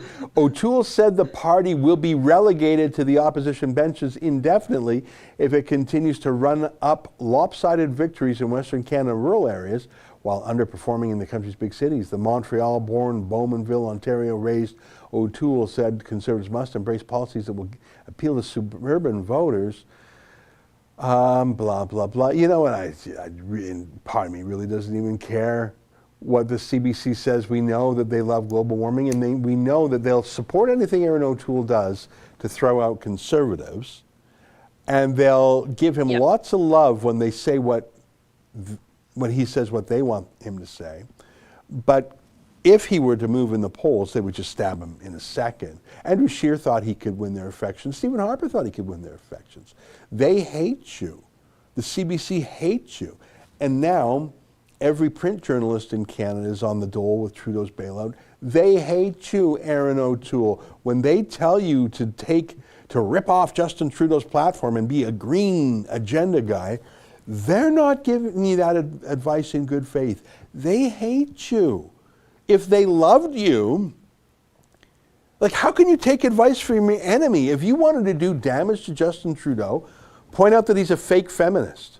Holy moly, who can't hang on to women. We just saw a major resignation in the Canadian forces because Harjit Sajjan and Justin Trudeau cover up misogyny against women. We've seen Jody Wilson-Raybould, Selena Caesar-Chavannes, Jane Philpott. What is Justin Trudeau's deep-seated problem with women? He can't hang on to them. He likes them submissive and compliant, and he's strong women. Just like Rose Knight, the reporter in Creston, BC, he sexually assaulted her. Oh, no, you can't talk about any of that stuff. Oh, yeah, what about his blackface racism? Oh, yeah, what about the fact that he is giving foreign aid to China? Why hasn't he fixed those clean water problems, drinking water in northern Indian reserves? No, talk about global warming. No, Erin, don't talk about that. No, okay? Talk about global warming. You're going to do really well, Erin. Talk about global warming is going to really work out well for you. Oh, my God. Immigration, talk about it only in Quebec, because there it's acceptable. But you talk about immigration in the rest of Canada, CBC is going to be mean to you. Cultural identity, oh my God, what are you, some sort of racist? Except in Quebec. This guy has the worst mishmash of bad ideas I've ever seen in a Conservative leader, maybe since Joe Clark. Yeah. I'm going to take a break from ranting. The only thing that he said that I actually was like, yeah, that's a good idea, is reaching out to private sector labor unions, because that's sort of Trumpy. That's what Trump did. Yeah. First thing Trump did was he said, you know what? Those guys are blue collar, lunchbox kind of guys. They build pipelines. They build the roads. They build infrastructure. They work hard with their back in their hands. Those are our base. Yeah. And Trump reached out to them. I just don't think that Erin O'Toole has the ability to communicate effectively to them to remind them why they actually are, in their values, in their core, conservatives. I mean, just on the, I know, I'm sure probably our viewers are sick of us talking about Erin O'Toole's climate change flip-flop, but can anybody tell me how what he said is any different than the very extreme position that Catherine McKenna takes? Yeah. It is exactly the same, that the debate is over. And I think it's kind of ironic that Erin O'Toole was Mr. I'm going to fight cancel culture, except when I am throwing the climate change skeptics out of the party. And really, it's not even climate change skeptics. It's people like me who say, I'm pretty sure taxes don't change the weather. I'm not a scientist and I'm not a weatherman on TV, but I'm pretty sure giving Justin Trudeau more of my money isn't going to make it any warmer or colder, depending on however you like it. Yeah. But I mean, that's the position he's taken, that the debate is over. And for me, that's antithetical to conservative values. Yeah. Because we're supposed to believe in the free and liberal exchange of ideas, and we're supposed to be able to argue ideas on their merit and come up with the best one. Yeah. And Aaron O'Toole has decided that he's the dictator of the Conservative Party's values, and we don't get to talk about these Well, things. there you go. And I mean, how many conservative MPs have been skeptics of the theory of man-made global warming? Out of 120 or so MPs, I'm going to guess half of them at least, and probably half the senators too. So now, do they have to have a public recantation of their views? Do they have to have a struggle session where they say, I agree with Aaron, I no longer believe what I've been saying for 20 years, I agree, the debate is over. Or really, what convinced you? Was there some scientific study or some observation? No, Aaron O'Toole said the debate is over, and he said it, so it's got to be true, guys. I tell you, you're running as a conservative on climate change. It reminds me of Boris Johnson on his bicycle. It's just if you're voting green, you're going to go for the real deal. It's not his strength. Well, I think too. I mean, everything flows downhill from this. So just like remember when Andrew Scheer whipped the Conservative Party into supporting the Paris Climate Accord. Mm-hmm. And the argument then at the time was, oh, these are just targets. They're not mandatory. They're not written in stone. They're not written in law. So no big deal if we support it. Well, now we actually have this stuff approaching becoming into law with their whole net zero legislation. And so now how can the Conservatives oppose it now when their leader at the time whipped them all and nobody opposed it back then? And so everything flows down from this where, when we have arguments about pipelines, how do we get a pipeline built if Aaron O'Toole has in fact conceded that one of the most pressing issues facing mankind is global warming? And if pipelines contribute to global warming, then he's just made the argument for the left that we cannot build these pipelines. Yeah. When he says he's for the working man, and again, he said organized labor, and I was thinking in Canada, the largest union by far for the private sector is Unifor. Yeah. In fact, Unifor has some oil and gas workers in it. And Unifor is, the big personality in Unifor for the last half decade has been Jerry Diaz, who is like a liberal. He couldn't be more of a liberal. He's the guy. He's the resistance. Yeah, he's the guy who has a super PAC against the Conservative Party. Jerry Diaz cannot be swayed. The leadership of Unifor cannot be swayed. Now, the membership of Unifor can be. Their vote is secret, and I'm sure many of them do vote Conservative. But the idea of reaching out to organized labor, if he means the bosses, yeah, look at that. That's their we will stop sheer stupidity. That was his campaign in the last election. But my point is, how do you win over working people? Well, by talking about, we'll build this pipeline or that refinery or this bridge or that. That's how Trump did it. Trump did meet with some big union bosses, like the Teamsters and whatnot. But mainly he said, we're just going to drill everywhere, build everything. I'm greenlighting all pipelines. We're ending Barack Obama's acceptance of the blockage of the Dakota Access Pipeline, for example. He campaigned at the coal mines. He went to the coal mines and campaigned at the coal mines. He went around their bosses, right to them, and said, I'm talking right to you, and Trump digs coal. Drilling in the Gulf of Mexico, lifting the Arctic National Wildlife Refuge ban. So he just sort of did it, and every steel worker, every coal worker, every fracker in the country said, yep. That's how you get the working man over. You don't say, I'm going to meet with your bosses, and I'm not going to promote. And by the way, I'm going to support the one superstitious pagan belief system, climate change, that will shut down the highest paying jobs in the country in industry. I'm so mad about that. Sheila, we have so many super chats, and I want to be respectful of the time of our team, because I know Margaret's here and Justin's here, and it's been a long, hard day for everybody. I'm not looking to wrap up quickly. I know that in the past, you and I, Sheila, have stayed up. Remember, till past 1 a.m. Eastern. I think that was on the Conservative Party leadership night. Is that right? Is that when that was? Yes. Yeah, it was. I think we spent 8.5 hours on air that day. Yeah, it was because there was and that Justin delay. just reminds me we were here till 3 a.m. on the American election. Ben Weingarten had to go to sleep. Yeah, one of us did. I mean, everyone brought me in some Red Bull in the studio. I don't want to drink too much of it because this will keep. If we were staying here till 3 a.m., I'd be guzzling these Red Bulls. But I want to get into the Super Chats. And Sheila, you're always better than me in the Super Chats because I go on long tangents. I start singing rap songs. I start throwing to movie clips. There was a little bit of that in the live stream today. I was singing 99 Problems. There's some wonderful lines in that song. Very thoughtful piece by Jay-Z. But I won't do that again to our viewers. We have a totally different audience now than we did at lunch. So they haven't heard me rap. But Sheila, do you want to jump into some of the Super Chats? I definitely will. Okay, so Justin Beaver gives us $5. Can you explain what they're trying to do to Sloan's riding? They're disbanding the riding association, are they not? Yeah, I saw that in the Hill or the Hill Times or something. The Hill Times, yeah. Yeah, they're basically scorching the earth underneath Derek Sloan. Yeah, to make sure that he... Cancel culture. I told you his chief policy, the thing that Justin Trudeau loves the most, policy-wise, is marijuana. Because he loves it, he lives it. He's just like he really, that's what he cares about the most. And for Aaron O'Toole, what does he care about the most?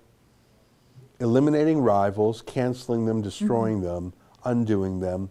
It's just not a cool look. And I remember when Stephen Harper took over as leader, he had the exact opposite point. He reached out to enemies, including people I know he hated. Yep. And he said, come back with me and we will win. He said to people he hated, come with me, we will win. Don't you dare betray me again, but you're in, damn it. Like, it was quite something to watch. That's how old I am. I mean, that's healing the party, and it's very ecumenical. But I mean, it looks like Aaron O'Toole is trying to make sure that Sloan can never, ever, ever have any political infrastructure in that riding ever again. They're just rooting his people right out. Yeah. John Goldie gives us $5. Ezra and Sheila, wondering why you think Pierre Poilievre dropped out of the leadership race. Clearly the best candidate. Think he was forced. Thanks. Well, listen, I only have speculation. I really believe he was seriously getting revved up to run. I mean, it looked more than just like dipping his toe in the pool, and then he slammed on the brakes. I think something was shown to him or told to him, a threat, and he said, you know what, I don't need to go through with this. I don't know what, I mean, that's just pure speculation, and I think it's a damn shame. You know what else I think too? I think the party dug it up. If I'm going to go down that conspiracy theory road, and I'm there, I think the party dug it up and threatened him with it. It wasn't any opposition research, much the same way that the party was the one that ended up knowing exactly who donated to Derek Sloan and when, and that ended up in the media. I think the damage to Pierre Poilievre would have come from internally and not external. Yeah, well, we saw that the Conservative Party hired Liberal dirty trickster Warren Kinsella to do its nastiest work in the previous election, in the 2019 election. So, yeah, I mean, going back to Diefenbaker and Dalton Camp days, dissension and internal rivalries and feuding and infighting is the Tory disease. The Liberals' strength, by contrast, has usually been discipline. And if you got a beef, take it up quietly. Don't fight in public. Don't air the dirty laundry. Conservatives are getting to be experts at airing dirty laundry. You know what, though? I think that's the difference in the two ideologies. Whereas the left like to chant in unison and all think the same way. Like that's part of how they are, and we're not like that. So we're hard to keep all in a group. Right. Cornelius Fair gives us $5. I don't see a super chat, but that's very generous. Pink Phoenix Nails, one of our I Will Open stories, $2. She says Wild Rose Independence Party. I'm listening, Catherine. Bruce Guard gives us $20, and I don't see a super chat. That's very generous. Lisa Proust from Montreal, regular donor, regular super chatter, gives us $5. Says, Ezra, sorry I missed your live show today. Great show. Hi, Sheila. Totally love you and your work. Oh, that's kind. Ezra, you have the best team ever. Love Rebel News. Well, I accept that as true. I'm always grateful for the team. The team is a team of believers. You know, I want to tell you this week, and I mentioned this the other day, we've been around for 6 years and 1 month, and I've been trying to do something for about 3 years, and that was to get health and dental benefits for the team. And I finally did that, and that feels like a good thing. Feels like not only that we're a real company, sort of established, that's what real companies sort of do, but it's also a symbol of affection and gratitude to the staff who have worked so hard. I mean, I know I'm going down a little tangent here, but you know, just the number of rebels who love to work on the weekend because the news is there. I mean, you do that, Sheila. Every single weekend you're out there at Grace Life Church. We have folks here in Toronto. We got a little caravan heading out to Montreal. In fact, it sounded so much fun, I wanted to go. Yankees out there to begin with, and then we got Mocha and Lincoln, and I think Sydney's going. Is that right? Is that the third guy? So, and then Yankees 4, and then we're meeting up with someone out there. That's a party. And I sort of wanted to go. I haven't been to Montreal in a long time. So anyhow, it's a party, it's fun, blah, blah, blah, but it's a weekend. These guys work on the weekend. And so, Lisa, I would say that I share your view, and it's one of the non-pecuniary benefits in my mind of Rebel News is the esprit de corps. And, you know, it's not for everyone, but those who like it a lot. That's my hope, at least. We have flaws like any organization, but I feel like the last year has been one of the most effective and important years for us, especially in making a difference. Just plain old making a difference. All right, enough with the self-congratulations, but it's actually me congratulating the team. You know, for me, I saw it really evident in when the team took back Nathan Phillips Square. When a couple of our journalists were told, you can't report in Nathan Phillips Square. And then Ezra, you're like, no, we're going with a lawyer. We're going with everybody we know. We're going with security. And the people who are not normally on camera, who work in the office and work really hard, probably harder than some of us who are on camera, but they said, we're going too. And so it was just a pile of journalists and Rebel staff that went to take back Nathan Phillips Square. And they didn't have to be there, but they all wanted to go because when they tell one of us we can't go, they're telling all of us. And for me, that was like the perfect encapsulation of our team spirit here. Yeah, I think you're right. All right, go. Okay. Oh, yeah, you know what? Why don't we mention it? In fact, can we take a very short commercial break? And by that I mean the fellas, or at least two of them, put together this website called Lockdown Reports. And we have 15 donors, and that's Mocha Bezirgan on the right. And he's such a handsome young man, isn't he? And then on the left, that's Lincoln. I mean, these two young lads, they're just giving her. And those are two of the three who are going out to Montreal. You want to play a little bit of this? It's not the whole thing. I think it's like 6 minutes. But why don't we play a couple minutes, show what I mean about this Montreal trip. And folks, if you want to help these lads, so we're sending them in a vehicle. We got them in an Airbnb. And, you know, basically they're eating fast food all weekend because there's no, just pump it up full size. Hello everyone, my name is Mocha Bezirgan here at Rebel Studio, and I have Lincoln J, and we're both videographers and reporters here at Rebel News. And for the past year, we've been covering the lockdown protests happening at Yonge and Dundas Square. We've been covering the shutdown of Adamson Barbecue and the arrest of Adam Skelly. But this weekend, we have something special in mind.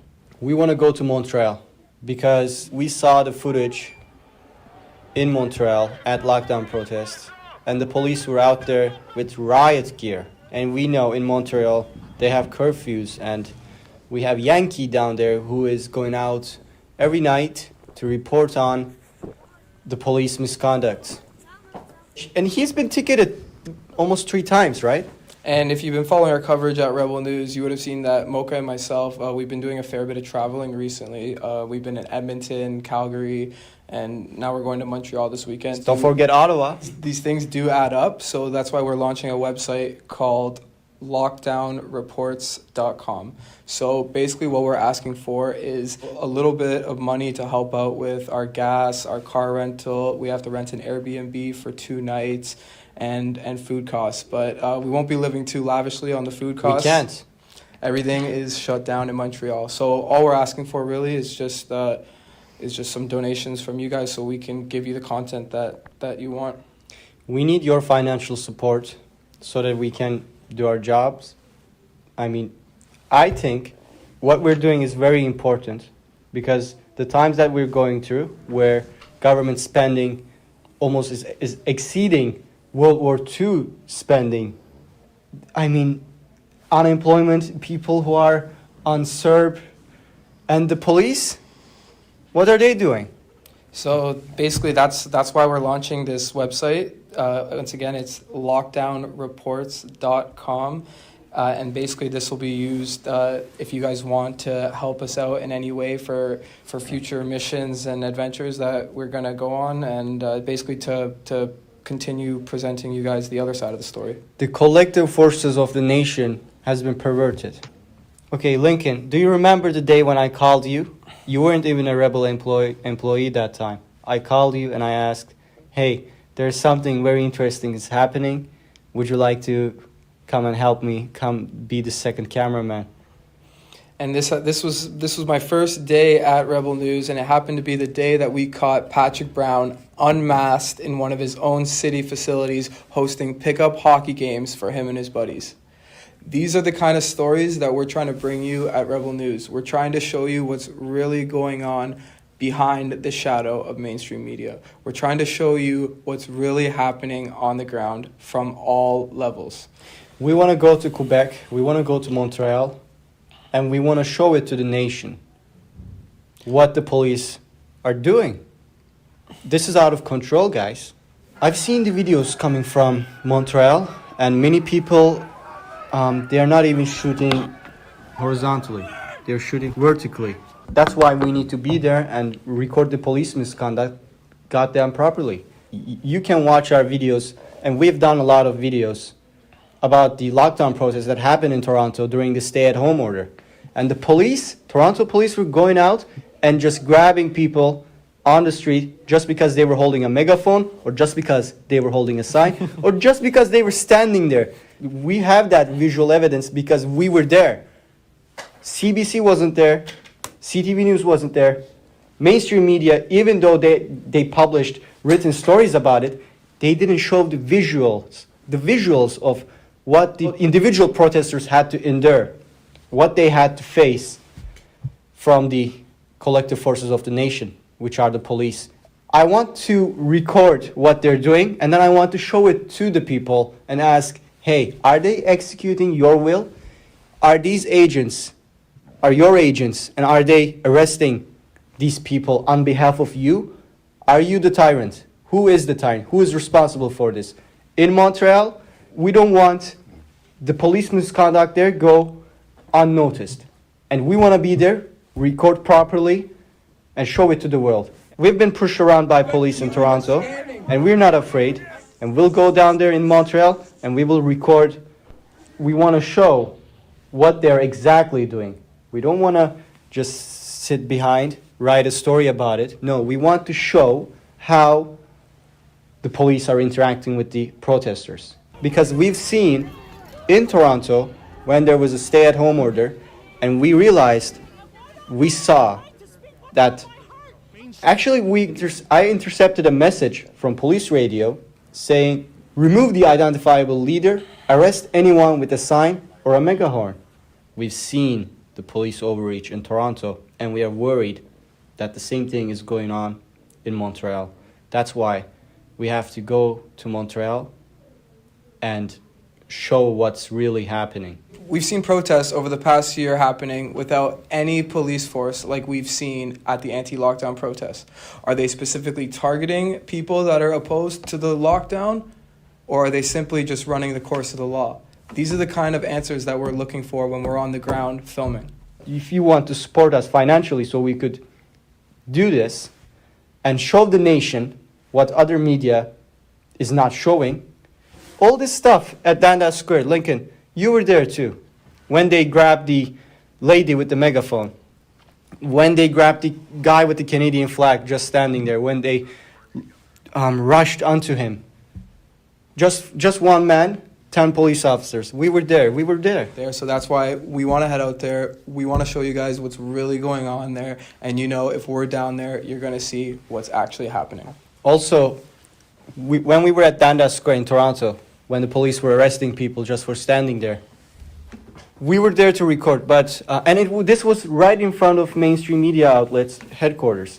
Did you see any mainstream media recording these arrests? We're really the only ones that are giving you guys the true facts from the ground. There's no one else doing it. There's no one else there. We are really in the heat of the moment with whatever's going on. So you can really rely on us to deliver you the content that you need, the content that you want to see when you're interested in something that's happening in the world, what's really happening without any exterior narrative. So please go to lockdownreports.com. I want to tell you that I like everyone here at Rebel News. Of course I do. I have some friends I've worked with since the beginning, and even some friends from Sun News. But if someone said, Ezra, I'm forcing you gun to head, who do you love the most? How could I not say Mocha Bezirgan? I mean, Sheila, I have a deep friendship with you and admiration and gratitude to you. You know that.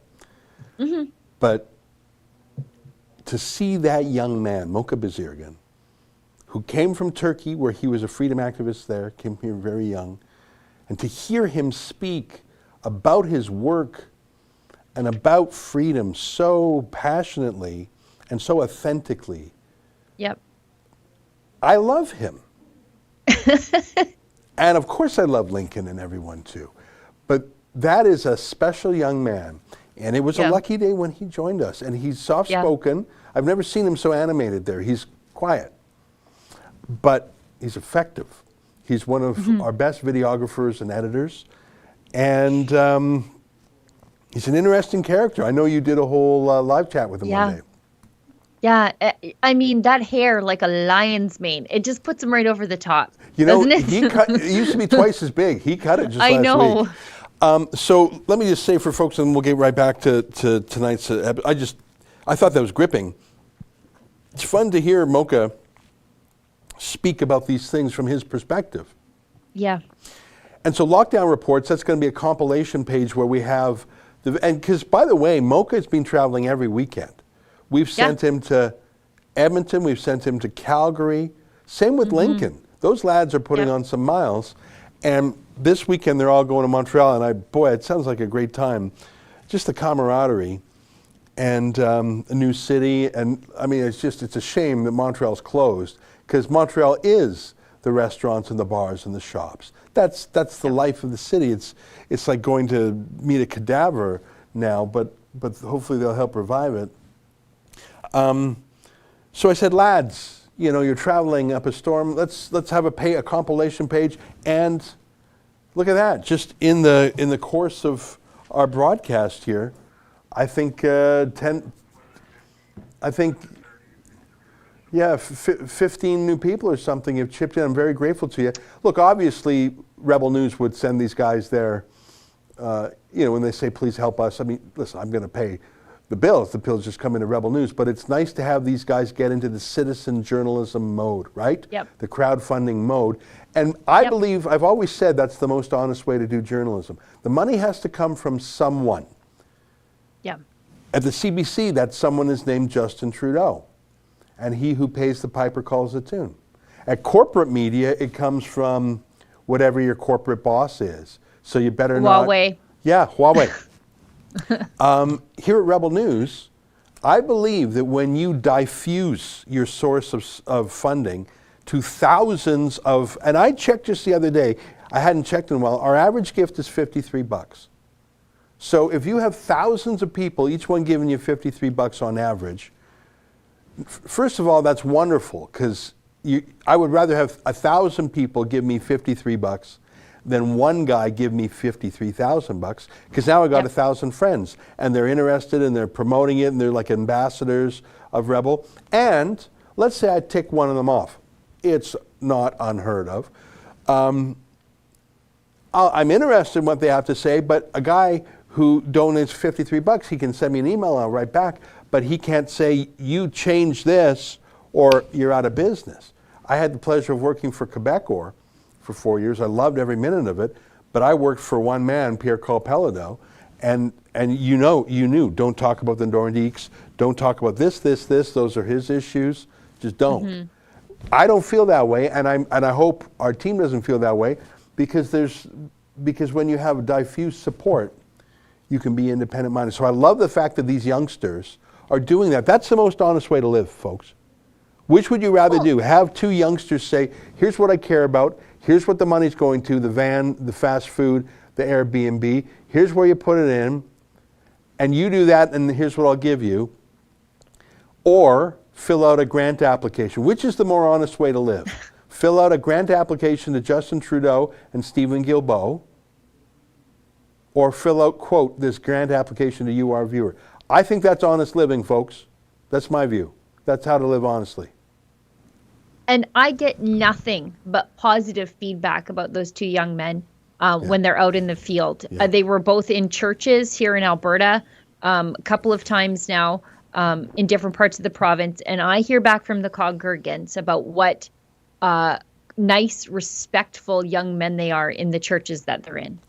Well, they're just both wonderful. I feel great. You know what I said to the team today? I said, that's the next generation of rebels, isn't it? Like I'm almost I'm way more than halfway there. I'm 49. Lord Thunder and Jesus. I've got maybe 10 good years left in me. So you got these youngsters coming up. It's nice to see. It's nice to see. And anyhow, we got to get back to the subjects at hand. But I didn't mind one bit that little vignette, that little detour. And thanks to the folks who went there and chipped in, I can hardly wait to see their report. I'm excited because it's been very heavy-handed in Montreal. We should get to these super chats though, so Justin can go home to his wife and supper. Viking Insane gives us $2. Says, why won't Maxime Bernier, I suppose, get more support from Conservatives? Well, Ezra? I think it's because they don't regard him as having a likelihood of success. When he had his own one seat, it was a long shot, and now he doesn't have a seat. I think that's the plain answer. Yeah. Stella Smith gives us $10. Why doesn't Rebel do a weekly or monthly policy live stream? I think your viewers would be interested in discussing and suggesting policies that would make Canada better. I suppose that's true, but might I suggest something that might be a little bit more effective, and that is suggest them at the constituency level for the Conservative Party of Canada, if you want to get involved in those sorts of things, or the PPC or whatever. They're the ones that are bringing forward the policy ideas, and I don't know. I think Aaron O'Toole could use some reminding about what a Conservative policy is these days. Lisa Proust gives us $2. Shout out to Justin, who is amazing. There it is. Herman Nilsson gives us $10. Fascinating that the messaging in French and English is different. Yeah, that was he was saying things in French to Quebec that he didn't want us Albertans to hear or want for ourselves. I noticed that too, Herman. By the way, great to hear from you again. I appreciate your support and your friendship. I grew up with Herman way back in the day. Herman, I think I'm going to try and get an English translation of his French text, and I'm going to look at it because, frankly, I think his French speech was more my style. But I want to compare it. I mean, my French is a little rickety, but I did notice what you did. Yeah, it's a good point. T5 Rux Lee, $10, thank you. Mario Milanovsky, $5. CBC should fail for Conservatives to open their eyes. Just me on piano, Barry Loft, $2. Aaron O'Hoole. Well, yeah, I mean, I said to Justin, let's go downtown with a big picture of him and say, who's this guy? And I think 90% of people are going to say, I don't know. Now, that's a plague of all politicians. No normal people know who a politician is, but I don't think he's made a name for himself because he's so bland. He doesn't take a stand.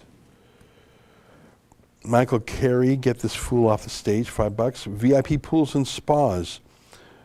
O'Toole looked like a robot talking. I give him a pass on that because it's hard to look energized if you're in an empty studio. Yep. AMT, $5. Annoying he mentions Vax. His vid of doctor that worked for Vax company says dangerous. Okay. Viking Insane, $2. O'Toole is a cheap Andrew Scheer knockoff. I think he's going to do more poorly than Andrew Scheer. That's what the polls suggest. XYZ, $2. The debate is over. Really? I think not. Yeah. Whenever you say the debate is over, it typically means it's not over. Otherwise, you wouldn't have to say it.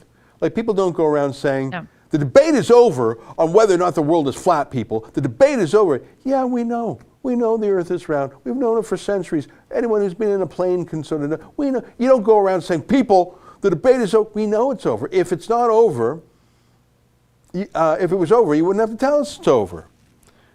He's basically setting the predicate for when he cancels people. And the folly there is now the media knows his test. So they'll bring to him scalps. They'll say, oh, this guy, he's not a believer. Lisa Proust again, I love Sheila because she's 100% honest and brave.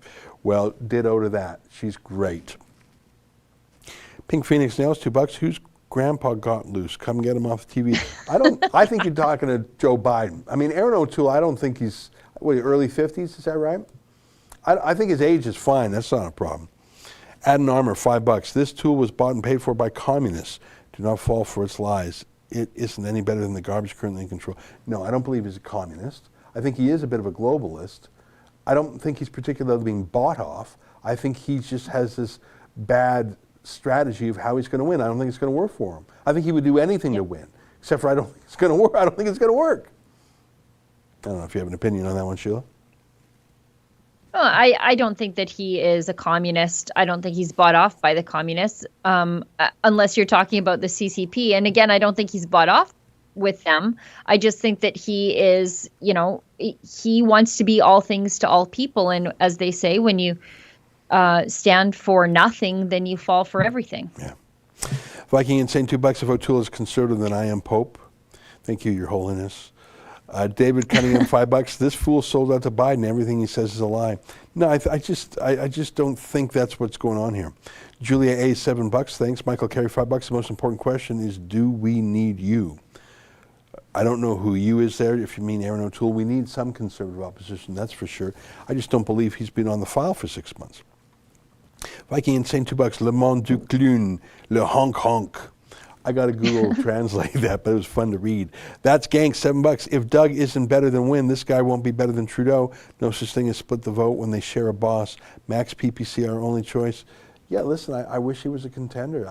He got very low results in the last election. That's Gangst again, $4. O'Toole's Poutza Reeks, Go Mask. Max. MJSA, $5. I'm a delegate to the virtual convention. Tonight's speech was my least favorite part. Well, I'd be interested to hear in the other parts. Grizzly Patriot, $7. PPC is the party of sovereignty, freedom, and prosperity. Well, those are words I like. Stephen, $5. Crushed like a bowl of eggs. I see Ezra's. Yeah, that's from, and the main truck took off both me legs. That's from Barrett's Privateers. I just think of a bowl of eggs. I just think I love that lyric. Barrett was crushed like a bowl of eggs. I think of that too much. Oh, the year was 1778. I'm not okay, Olga Jenny gives us $2. No more singing. Everyone's begging me. No more singing. I'll sing 99 Problems again. You go ahead, Sheila. Okay, Olga Jenny gives us $2. Climate change is the UN globalist agenda. Telling. Bob Truesdale gives us $20. I don't see a super chat. Thank you. MEC gives us $2. A bad leader, bought out puppet. Again, I don't think that he's bought out. I just think that he just wants to be all things to everybody, and he has a wrong assessment of why the Conservatives lost the last election. That's for sure. Henry Friesen gives us $3.99. No super chat. Bob Truesdale, $10. No super chat. Very generous though. Justin Beaver gives us $2. Did you guys have someone translating for you? I did not. I just muddled my way through the French part. Ezra, what about you? Yeah, same thing. I mean, my French is like a grade school level, but yeah, me too. He spoke quite clearly in French, and slowly. Yeah, so it was very easy to pick up. And there were certain words there that immigration and cultural and I'm Yep. trying to remember. So some of the words are quite easy to understand. I didn't understand all of it. He talked about the defend the interests of Quebec. I mean, those words are quite similar in English and French. So I think I picked up the gist of it. Yep. MEDW gives us $5. Promoting MEDW, promoting vaccine, nothing for oil jobs, nothing about rights, freedoms, and lockdowns, nothing about how businesses and pastors are being persecuted. Right. Awful. Yeah. Yeah. Wouldn't that have been amazing sorry, go had he had just a word about what if it was a half-hour speech. Could he have taken 5 seconds and said, I'm worried about the state of our civil liberties. While it has been a public health emergency, we shouldn't throw out our civil liberties, which are essential. Like just one sentence to say he's alarmed by it and he thinks we're out of balance. Like you don't even have to sound like a crazy man. Just say, I'm alarmed at what's happening. It doesn't seem right to have pastors in jail while Walmarts are full. I'm worried we're eroding our civil liberties and we're out of balance. Who could be against the guy who says we're out of balance? I want to bring back the balance. Balance, reasonable, moderate. How about just say that? You can talk about conservative issues, right-wing issues in a moderate, friendly way. Reagan showed us that. I'm worried that we've flattened the curve, we've flattened our civil liberties too. And I think we have to remind ourselves that what makes Canada great is our freedom. That's not just a conservative point of view. Laurier himself said, whatever, I don't need to write a speech. Yeah. But why couldn't you take 1 minute out of 30 to say that? Well, and it's not the radical position to be against locking up pastors. Yeah. Like, you don't even have to say, I'm against the lockdown. You can even be pro-lockdown, but you could also say, but I don't think jail time for a pastor is a good idea. Well, and he used the phrase more risky shutdowns. I wrote that down, risky shutdowns. Yeah. Well, why don't you come out against them then? Like he didn't, I've got this plan. I didn't hear the plan, buddy. What is the plan to be against more risky shutdowns? Anyhow, I'm getting off course. Keep going, Sheila, with the super chats. I know. I could go on about how, he mentioned the Uyghurs being locked up for their religion, but there's literally a pastor in Edmonton good locked point. up for his. But anyway, Captain Carter gives us $10. Alberta's sovereignty is the future. Love Canada is the past. Thank you, Ezra and Sheila. You're welcome. Olga Jenny gives us $5. Vax and PPE production in Canada, a subliminal message of perpetual pandemic. There's some truth there. There's some truth there. I look at Florida, which is just going full tilt, low unemployment, happy people living life. And I'm not thinking, yes, they finally mastered life with PPE production and domestic vaccine. No. I think they're done. They spent their 2 weeks. They're over it. Yeah, they're over it. They're not living. In fact, I just can't get over that mayor of Miami trying to turn Miami into the cryptocurrency city, whatever. Maybe that's too futuristic, astronaut Elon Musky. But I tell you one thing, I'd rather have that guy driving me crazy about Bitcoin, the mayor of Miami, about how than people saying, you know what, our future is domestic PPE production. No, it ain't, buddy. If you're still talking about that in the year 2023, you haven't moved on. Yep. Daryl gives us $13.99, says, I would love to hear both Ezra and Sheila's thoughts on the Maverick Party and Jay Hill. Would you have Jay Hill on for a candid interview? Have you reached out to him or he to you? He's not reached out to me. I keep meaning to reach out to him, and I know this is not the first time that somebody has suggested it to me.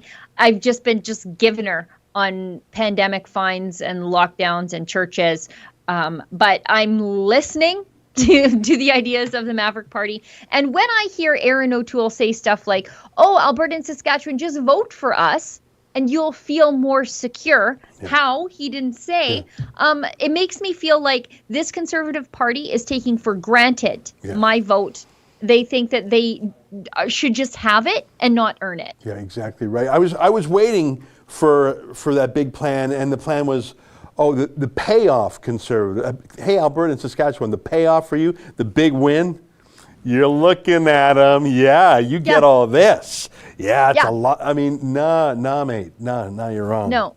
And you need us, by the way, Aaron O'Toole. We don't need you, because if Alberta leaves, you never win again. Yeah. There's no way, there's no path to victory for a Conservative leader ever again.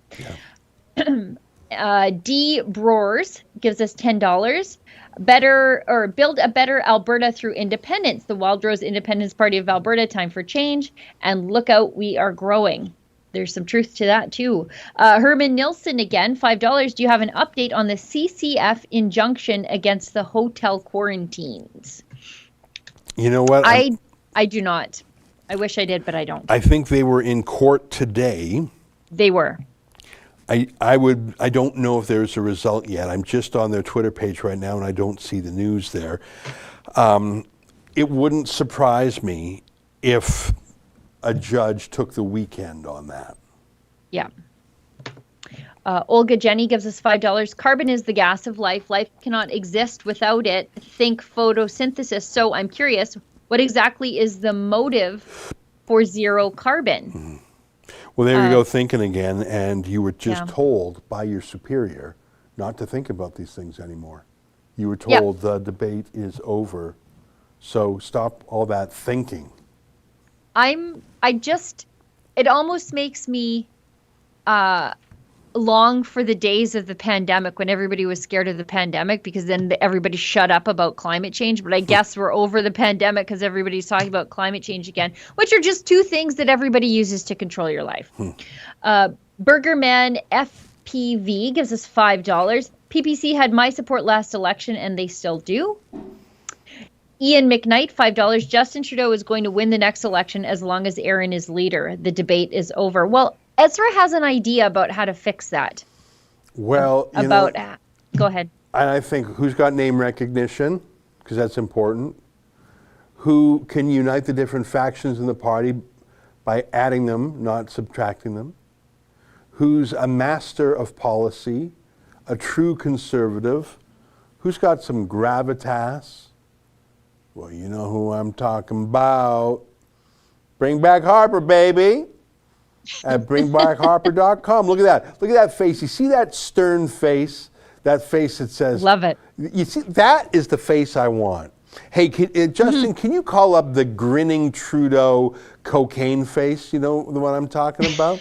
And maybe you can put those side by side. You got the grim Harper who's like what word is... Like, he's probably... In his mind, he's cussing, saying that's our goddamn, and you got that, and then you got that Coke grin, 200 beat per minute heart rate, just like, woo, Justin Trudeau thing, and then you got Harper, who's just grouchy. I want a grouchy prime minister. Because the Coke prime minister, give me the Coke. Yoo-hoo! I love you, man. Woo! Woo! All right. Who wants to go? Can this car go faster? Woo! Who wants to go speedboating? Woo! That's that Trudeau Coke face. Look at that grin. Look at that gritted teeth. Holy Lord, thunder and Jesus. Well, oh gosh, cocaine is a wicked drug. It is a hell of a drug. Oh man, give me the clenched teeth Harper. Give me the angry Harper. Yeah. I'm disappointed. That face says I'm disappointed in you again. He's disappointed in all of us. And the petition, it's at bringbackharper.com. What happens if Aaron O'Toole snatches defeat from the jaws of victory? Sign our petition if you think we should bring back Stephen Harper to unite the Conservative Party and put Canada first. Oh, we got 2,300 signatures on that. And my point of view is, Brian Mulroney, as you know, he took that big bale of cash from the Airbus people, really gross. Jean Chrétien went to work for China, really gross. Both guys were money grubbers, and both guys craved status, right? I really don't think that's Stephen Harper. I mean... No. Brian Mulroney's wife, Mila, wanted to keep up, with the rich neighbors, and Jean Chrétien, his daughter married a billionaire. He wanted to be accepted in that circle.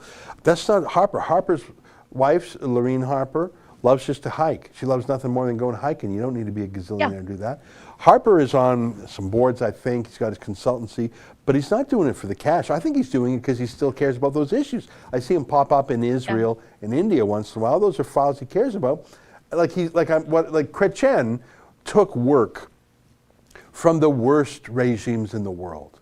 In fact, that's one of the reasons why that law firm exploded, because they're just unethical stuff. For any price, you could hire them.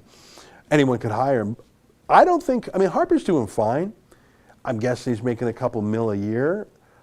But I don't think he's about the money. Look at that guy. No. Look at that guy. Yeah. I don't think he's about the Look at money. I think he can Sweater come back. wearing, Yeah. sweater wearing, chinchilla foster parent. You know, that's the guy we need. Did I tell you that when I was a young man, I'm talking way back in the day, I think I'm talking about the 20th century now, that I went over to his house and watched Raising Arizona. Have you ever seen that movie with Nicolas Cage? Yeah. I had never seen it before. That's what we watched. I went over to his place. He had the cats there. I'm a little bit allergic to cats. We watched Raising Weird Arizona. story. I'd never seen it before. That's a weird story, That's Ezra. my story. Very weird. Okay, we should keep going through these. It's after 5 o'clock my time, 7 o'clock your time. Joe C. gives us $13.99. O'Toole said he was against the carbon tax for low-income earners, but didn't firmly say he would get rid of the carbon tax altogether. I bet if elected, he would keep corporate and upper-income carbon tax. Very observant. That's thinking like a lawyer. You got to parse the words. If someone uses different words, it has a lot of meaning. I think he's onto something. Yep, very true. Annalisa S. Annalisa S. is a big David Menzies fan. Ooh. She gives a $6.90. Yes, big. Weird. I don't know. Everybody's got their own particular taste. David does it for Annalisa. Anyway, she gives a $6.99 and says, should be interesting tonight. Keep up the great work. We will. MEDW, $5. O'Toole didn't do much more than carry Rosemary Barton's CBC liberal scripted points forward to make sure we're headed into globalism using the carbon tax. Again, I reiterate, the green policies is just another way for the government to control every single aspect of your life, every single one. Ezra, maybe you want to take over for a little bit. All right. Big Josh, 420. Which one of you likes pineapple on your pizza? I plead guilty. I do too. I do. Margaret does too. Justin's shaking his head no. Although, you know what I like on a pizza and almost no one else I know does? Anchovies. Yeah, and no, Justin's put his thumbs up for that one. Margaret's shaking her head no. I love you know that flavor? It's not just salt. You know the name of that flavor, Margaret? Yeah, umami. Of course you know. You know these things. I can't get enough of that flavor. The anchovies. It's powerful. Like you can't really have much else on a pizza. You got those anchovies. Just wanted to tell you. No. Just so you know. Johnny Walker, 279. Ezra, what's your favorite cut of beef? All right, now we're talking. All right, caller, what's your beef? I like the bone-in ribeye. First of all, I think it's more affordable than fancier cuts and tastes just as good. You keep that bone in. I've heard it called the tomahawk. You keep that bone in, ribeye, rib steak, bone-in rib steak. You can get that at the Keg, by the way, bone-in rib steak. Would you agree? Justin's nodding. Would you agree that's your favorite cut? How about you, Sheila? You know beef better than me. Yeah, I just like a ribeye. I'm not one for the bone-in, but just a plain ribeye. Yep. Margaret, you're not a veggie, are you? What's your favorite beef? She's not. You don't know enough about beef? That's the right answer. Other people would have faked it. You know what, Ezra? You got to send that girl out and have her spend a week here with me. I'll teach her everything she needs to know about beef. We're sending the lads out there every week. Margaret, you want to go west? Let's get you west. Be on lockdown reports. Two big eyes, $10. Thank you, Martin Sable. $20. Everyone knows fool Aaron will never win. Can PC finally hire Mr. Harper? Having Harper's PM and finance Pierre Canada would not be last at G7 while blowing hundreds of billions of dollars to who knows where. You know what? A stat we showed the other day, didn't we, Justin? Canada's unemployment rate is the highest in the G7. There's no reason for that. It's a fact. Johnny Walker, 279. Ezra, have you ever had beef bacon? I'm a butcher. The answer is yes. In fact, Justin wasn't there because I think he was in a different studio. Back at Sun News Network, I was friends with Zane Kaplansky, who was the deli guy, the big deli of the big deli. He was the deli boss, the deli king of Toronto. And I don't know what was going on that day. I don't know why. But I had him bring in a huge chafing dish of beef bacon. Because it's hard, you know what? I said, beef bacon is brilliant. I think I ordered at least $100 worth. And he brought it in, and I invited him to, I know, there was this Meatless Mondays thing going on. That's what it was. So Zane came in with this huge chafing dish of beef bacon. Like, it was so heavy. maybe it was hundreds of dollars. It was staggering. And I had brought in a picture of a cow that now is in our office here. You know that cow picture from Winners? So we had this ceremony at Sun News because there was all this Meatless Monday BS. I thought, how you know how you change hearts and minds? By changing stomachs. So I thought, let's get Zane to bring in the beef bacon. He gave I asked him to give a quick beefatorial, a quick beef, pep talk, really, and to explain beef bacon. And then we put the cow painting on a pillar in the Sun News. And Justin, did you hear about it, or did you come and it was too late because it was all?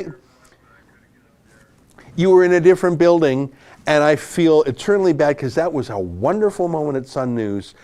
Everyone came to have some beef bacon. So the answer is, have I had beef bacon? Why, yes, I have. Savage 6, $5. Aaron mentioned Canada standing up for human rights around the world. Meanwhile, Canada's police state trampling on our rights, and he says nothing. You know what? I would have liked to have heard one word on that. Just one. Yeah.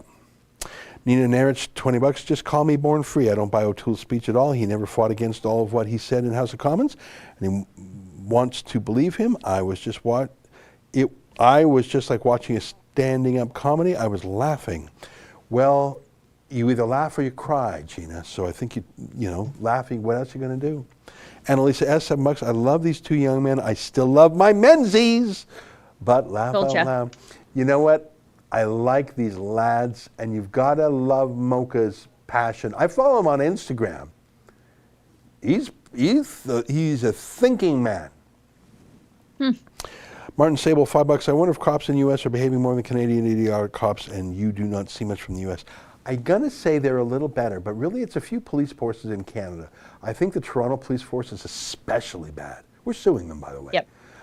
Montreal looks like it's out of hand. I got to say the UK police are off the hook, out of control. Yep. But perhaps the most abusive, can you get the lady with the baby from Australia? You know the one I mean? Mm-hmm. The worst policing I have seen in the Western world, and by that I mean not a police state, not Venezuela. You can find atrocious things in China, Venezuela, Iran, North Korea, Russia. But I wouldn't even call that policing. I would call that part of the dictatorship. In terms of a so-called liberal democracy where you have police overseen by civilian commissions and boards, so you have the modern Western liberal democratic policing, the worst policing in the world, by my observation, I'm open to persuasion otherwise, is in Australia. And I'm going to show you the case of a woman who was out on a street by herself with her kid, exercising, and she simply had a sign by herself, so that she was not at a protest. There was no protest. It was just her and her kid. There was no illegal gathering. There was no mask bylaw. But the police somehow, do you know the one I'm talking about? Do you have to find it? And I know I'm on a detour here, but I think this audience is slightly different than some of our other audiences. And this, you got it there?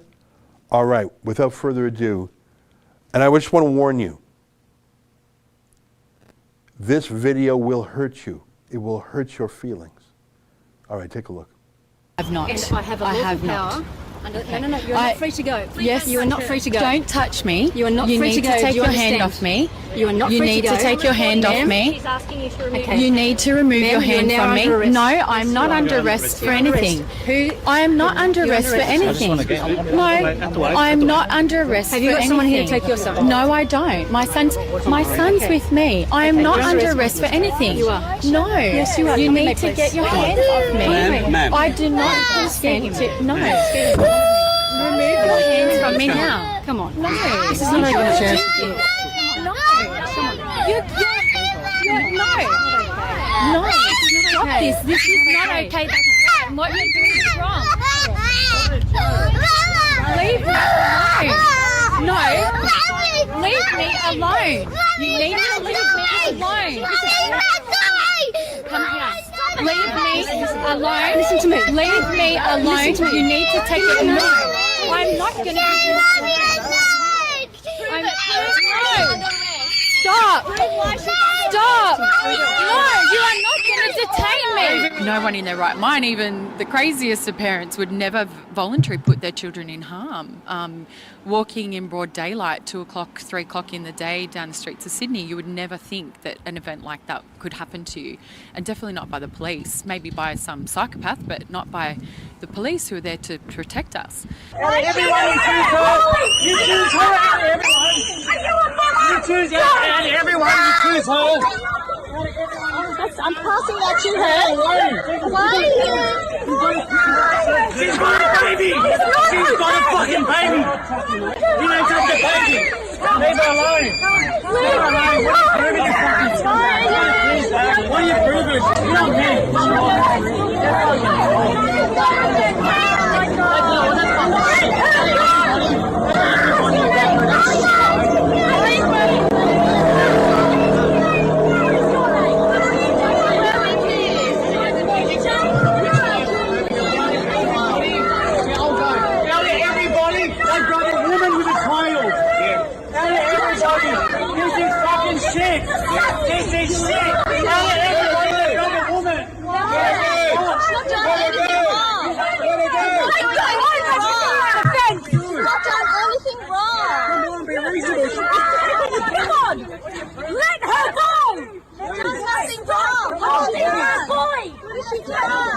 Look what you're doing, man. What has she done?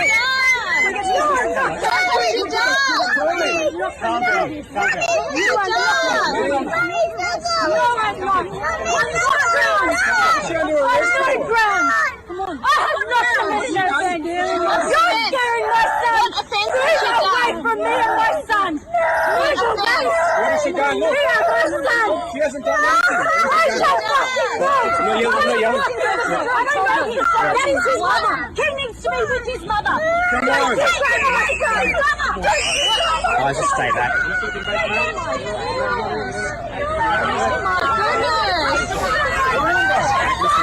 I'm listening to you. My goodness.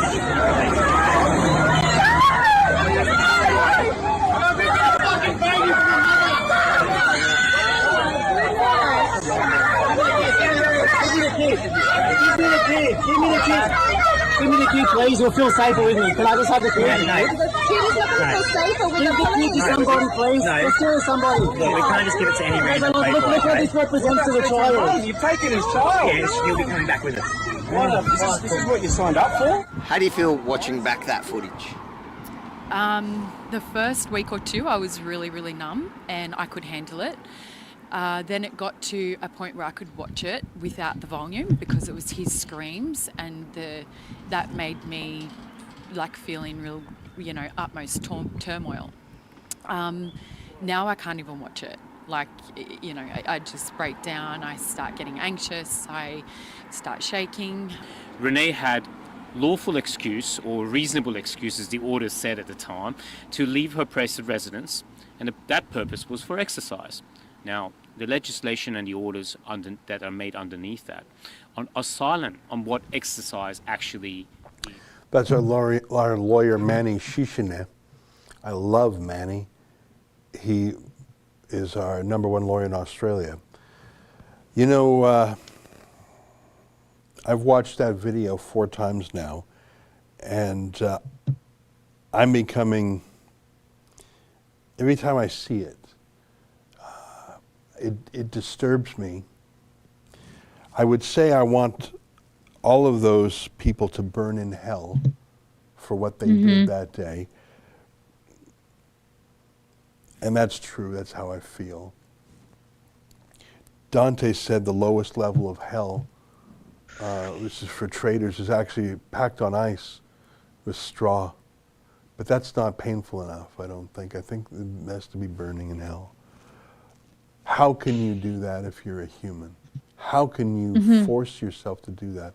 How can you pull a child off his mother with both screaming? Like, what? dark place within you, and to do that when you think you're the good guy, when you think you're upholding the law or public health or something. And I say that, you know, as growing up and as a child, we studied the Holocaust. I went to a Jewish school. In fact, my teacher was a Holocaust survivor, Ida Eichler, and she would talk about the Holocaust, and she had some experience in this. She met her husband, Aaron, in the concentration camp, if you can believe it. And I always thought, how could that have happened? Why didn't people speak up? How could that possibly be? And I was a child, so my thinking was not that thoughtful. But maybe because everything back then is black and white. Like, there's no color footage, right? So we think, oh, that's different. We're enlightened. We're literally, they were literally in the dark ages of black and white, and we're in the colorful age. So that was a different time. We're morally different than them. We would never let that happen. Are you kidding me? How quickly and on what specious grounds have our police, like the police that would tear a child off a mother, are the same police who would have no problem tearing Anne Frank out of an attic and throwing her in a train. Like it's the same lack of conscience, the same sociopathy, the same lack of, I don't know, some deadness inside. But I don't know. But surely they're nice people, those cops. Surely they're maybe mums and dads themselves. Surely they're good friends, loyal employees. So I think it shows that the risk we're all at of making gross moral errors, if everyone is doing it, if it has the authority of the state, the imprimatur of the state. And this is what I say to those who listen. I say, the time to fight against the police state is as early as possible. Yeah. Because we're 1 year into it now, and what has happened in that year? Any conscientious objectors in the police have either been weeded out, weeded themselves out, gone to other, so the worst people who get off on this stuff have gravitated towards the enforcement of it. That wicked satanic prosecutor in Alberta, Karen Sorsrud, for example. There's some police in Toronto who truly enjoy, it's almost erotic for them to inflict pain on people. You know, it is a fact that sexual predators have been caught and charged in the TSA because they like to grope. And imagine a job where you get to grope people every day. There are some police who get an erotic thrill from inflicting pain. There's some humans. And now good policing would weed those people out. You don't want a policeman who enjoys inflicting pain. You don't want a policeman who's abusive. That's a very important role of police academies, is to weed those people out. Yeah. But this is unlocking those elements within their personalities, and it's normalizing it. And what we saw there in any other era would be the most shocking thing in the world, and every domino would fall. But here, those police stood by that, and they were told all the way up the chain of command, but that was fine. The woman was wrong. And we've seen versions of that in Canada. Sheila, you did a story about the mom in North Bay who was separated from her own child and said to the police, "Am I getting a new mummy?" Yeah. Because her mom was put in a police car for the sin of the two of them going to an empty park after being locked up and locked down for months. And you know, it would have been nice to hear a word about that today, but we didn't hear that. More risky shutdowns. Well, we're in the risky shutdowns now, mate, and haven't heard a word from you against it. I don't know if I should ever show that video again. It's hard to hear that little boy shrieking. It's terrible. It's terrible. I just thought I would show that. Jorge Hernandez, $10 high from Calgary. Justin Beaver, $5. Biden is considering shipping border crisis migrants closer to the Canadian border in hopes they cross into Canada. I don't even know if you're joking there, but it wouldn't surprise me. Wow, you saw that? That really is news? Why not? You know, Donald Trump basically dumped his bogus refugees into Canada, and Trudeau said, "Oh, thank you." Yeah.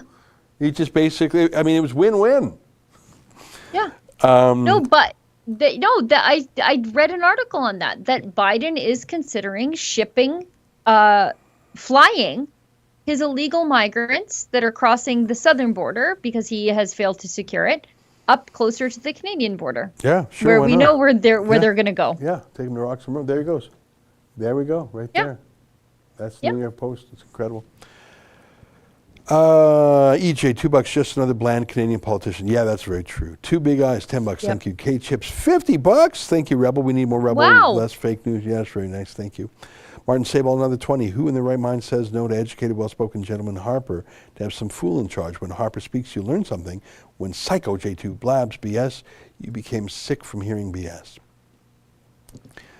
You know what? I think Justin Trudeau's just been on staycation for a year. Like, he really has just been at home. Just a year, Ezra? Yeah. Just a year? EJ, I don't know. $5. He could have so pounded away at Trudeau and didn't. Yeah, really, it's true. Two big eyes, $5. Thoughts on Jay Hill and Maverick Party take a run at potentially 30 ridings against CBC. Sheila, maybe do you have anything on that? Again, I would love to have a sit down with Jay Hill. I just haven't been able to.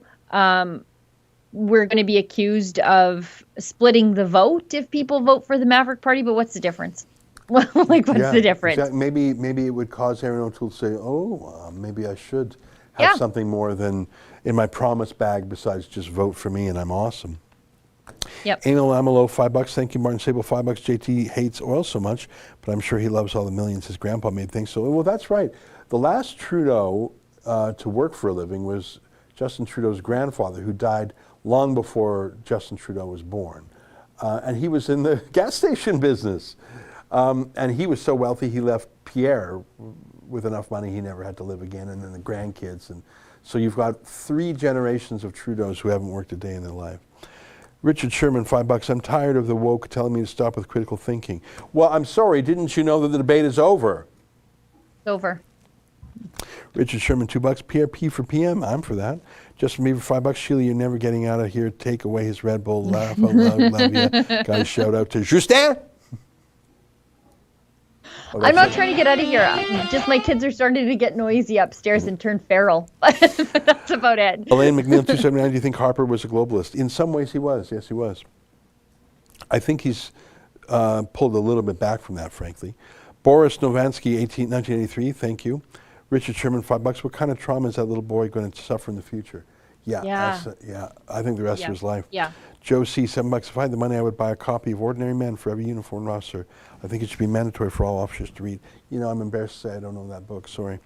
EJ, $5. Wasn't Question Authority the famous battle cry of the left a few years ago? Not anymore. Yeah. Now, did I miss a bunch of super chats, or did we more or less cover it? There's a couple more that I think just you got popped it. up. Sure, I'm just loading my screen. Sheila, do you want? I don't see it's on the screen. Yeah. Henry Friedson, 279. We need Chris Sky for the lead. Chris is doing great. I played a bunch of his video on my live stream. And MEDW, $5. Promoting vax. Nothing for oil jobs. Nothing about rights, freedoms, and lockdowns. Nothing about how businesses and pastors being persecuted. Awful.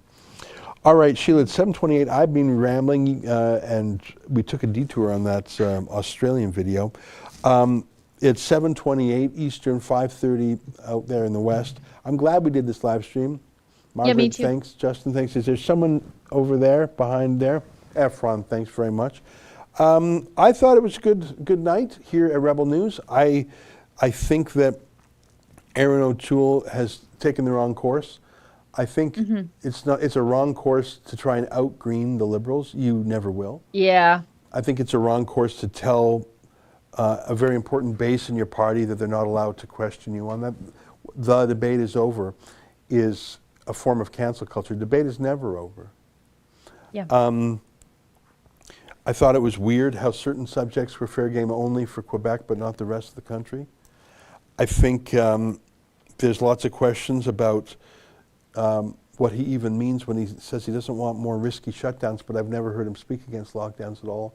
Yep. And even if he did, there's only a few lockdowns in federal control, I think, airports being the main example. So what's his real plan there? I think that it really feels like Patrick Brown Part 2, and the fact that Waleed Solomon, Patrick Brown's mastermind, is a speaker at this convention, but Pierre Poilievre, the hero of the party, is not, tells you a lot. Yeah. I think Aaron O'Toole is going to get filleted in the next election. I think he's going to give up 10 to 20 seats, maybe more. I think the media party is going to toy with him a little bit. oh, you're so good on this green stuff, and then they're just going to stab him to death like they did to Andrew Scheer. And I think Aaron O'Toole's going to want to hang on. And, you know, the terrible thing is if he does, who even is there after him? So those are my thoughts on the night. What are your closing thoughts, Sheila? Well, I this with an open mind. I wanted to learn something new, hear something new, and hear something exciting. I'm excited. I'm excitable in that I realize that Aaron O'Toole is just as extreme on climate change policy and the debate around climate change policy as the worst of Justin Trudeau's cabinet. That should alarm all of us, especially us here in Alberta.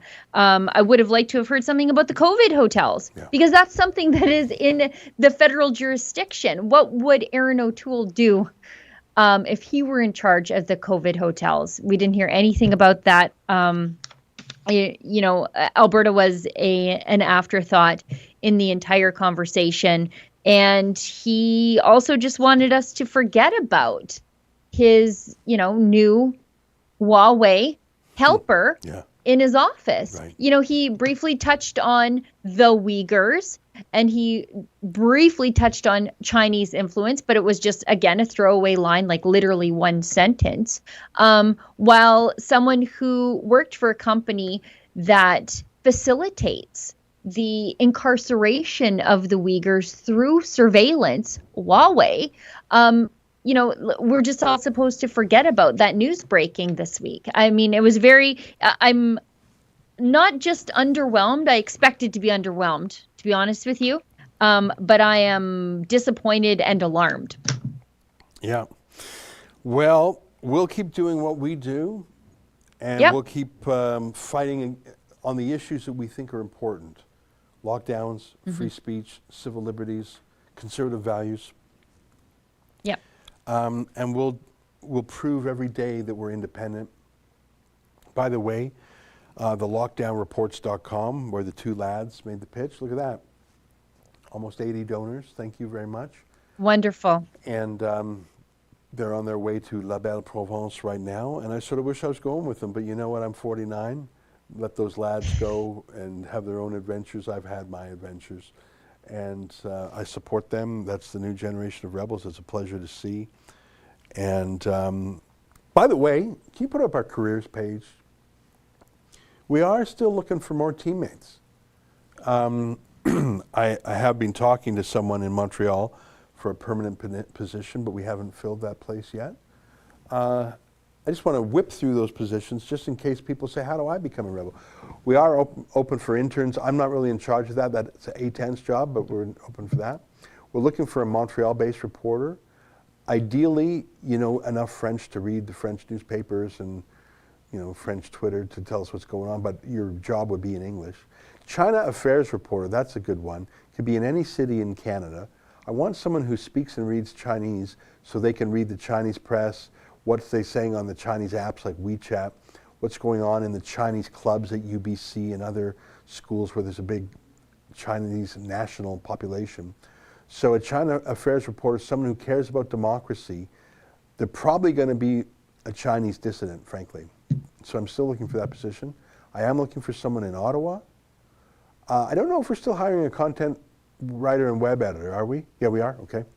And then this is a very special job for a very special person, an in-house litigation lead. There's so many battles we have all the time that involve lawyers. And I mean, just today, you know, instructing lawyers to fight a publication ban. That was something we were doing a few hours ago. You know, dealing with, for example, that spy problem we have where the U.S. Navy is getting the University of Arkansas to spy on us. There's litigation there. There's so much, if you're a lawyer, and I think you got to be probably 5 years at the bar because you need some experience, and you like to fight and you hate the law firm culture, you don't want to worry about billable hours or law firm politics, we need a good lawyer. You would have to be here in Toronto for that. But that's a position, and by the way, we have other lawyers on staff. So we do a lot of fighting these days.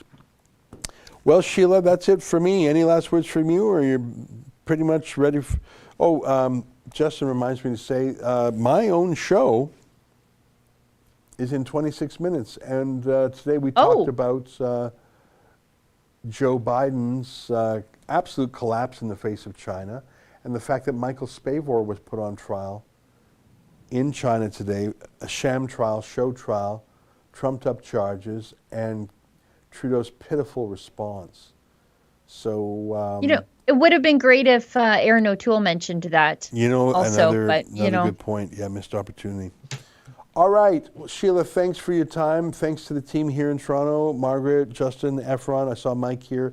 Not sure who else, so thanks to everybody. Good luck to the lads who are making their way to Montreal right now. Thank you to the 80 donors who chipped in to help cover the cost of their snacks. Napoleon said an army travels on its stomach. We got to keep those kids fed their hamburgers as they go fight for freedom in Montreal for us. Boy, I like that video. Mocha and Lincoln, I like the banter too.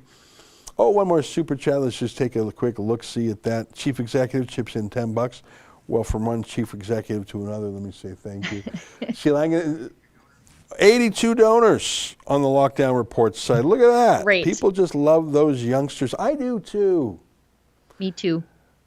Sheila, thanks. Have a great weekend. You got it, boss. Okay. I will. Thanks. Bye, everybody. Keep fighting for freedom.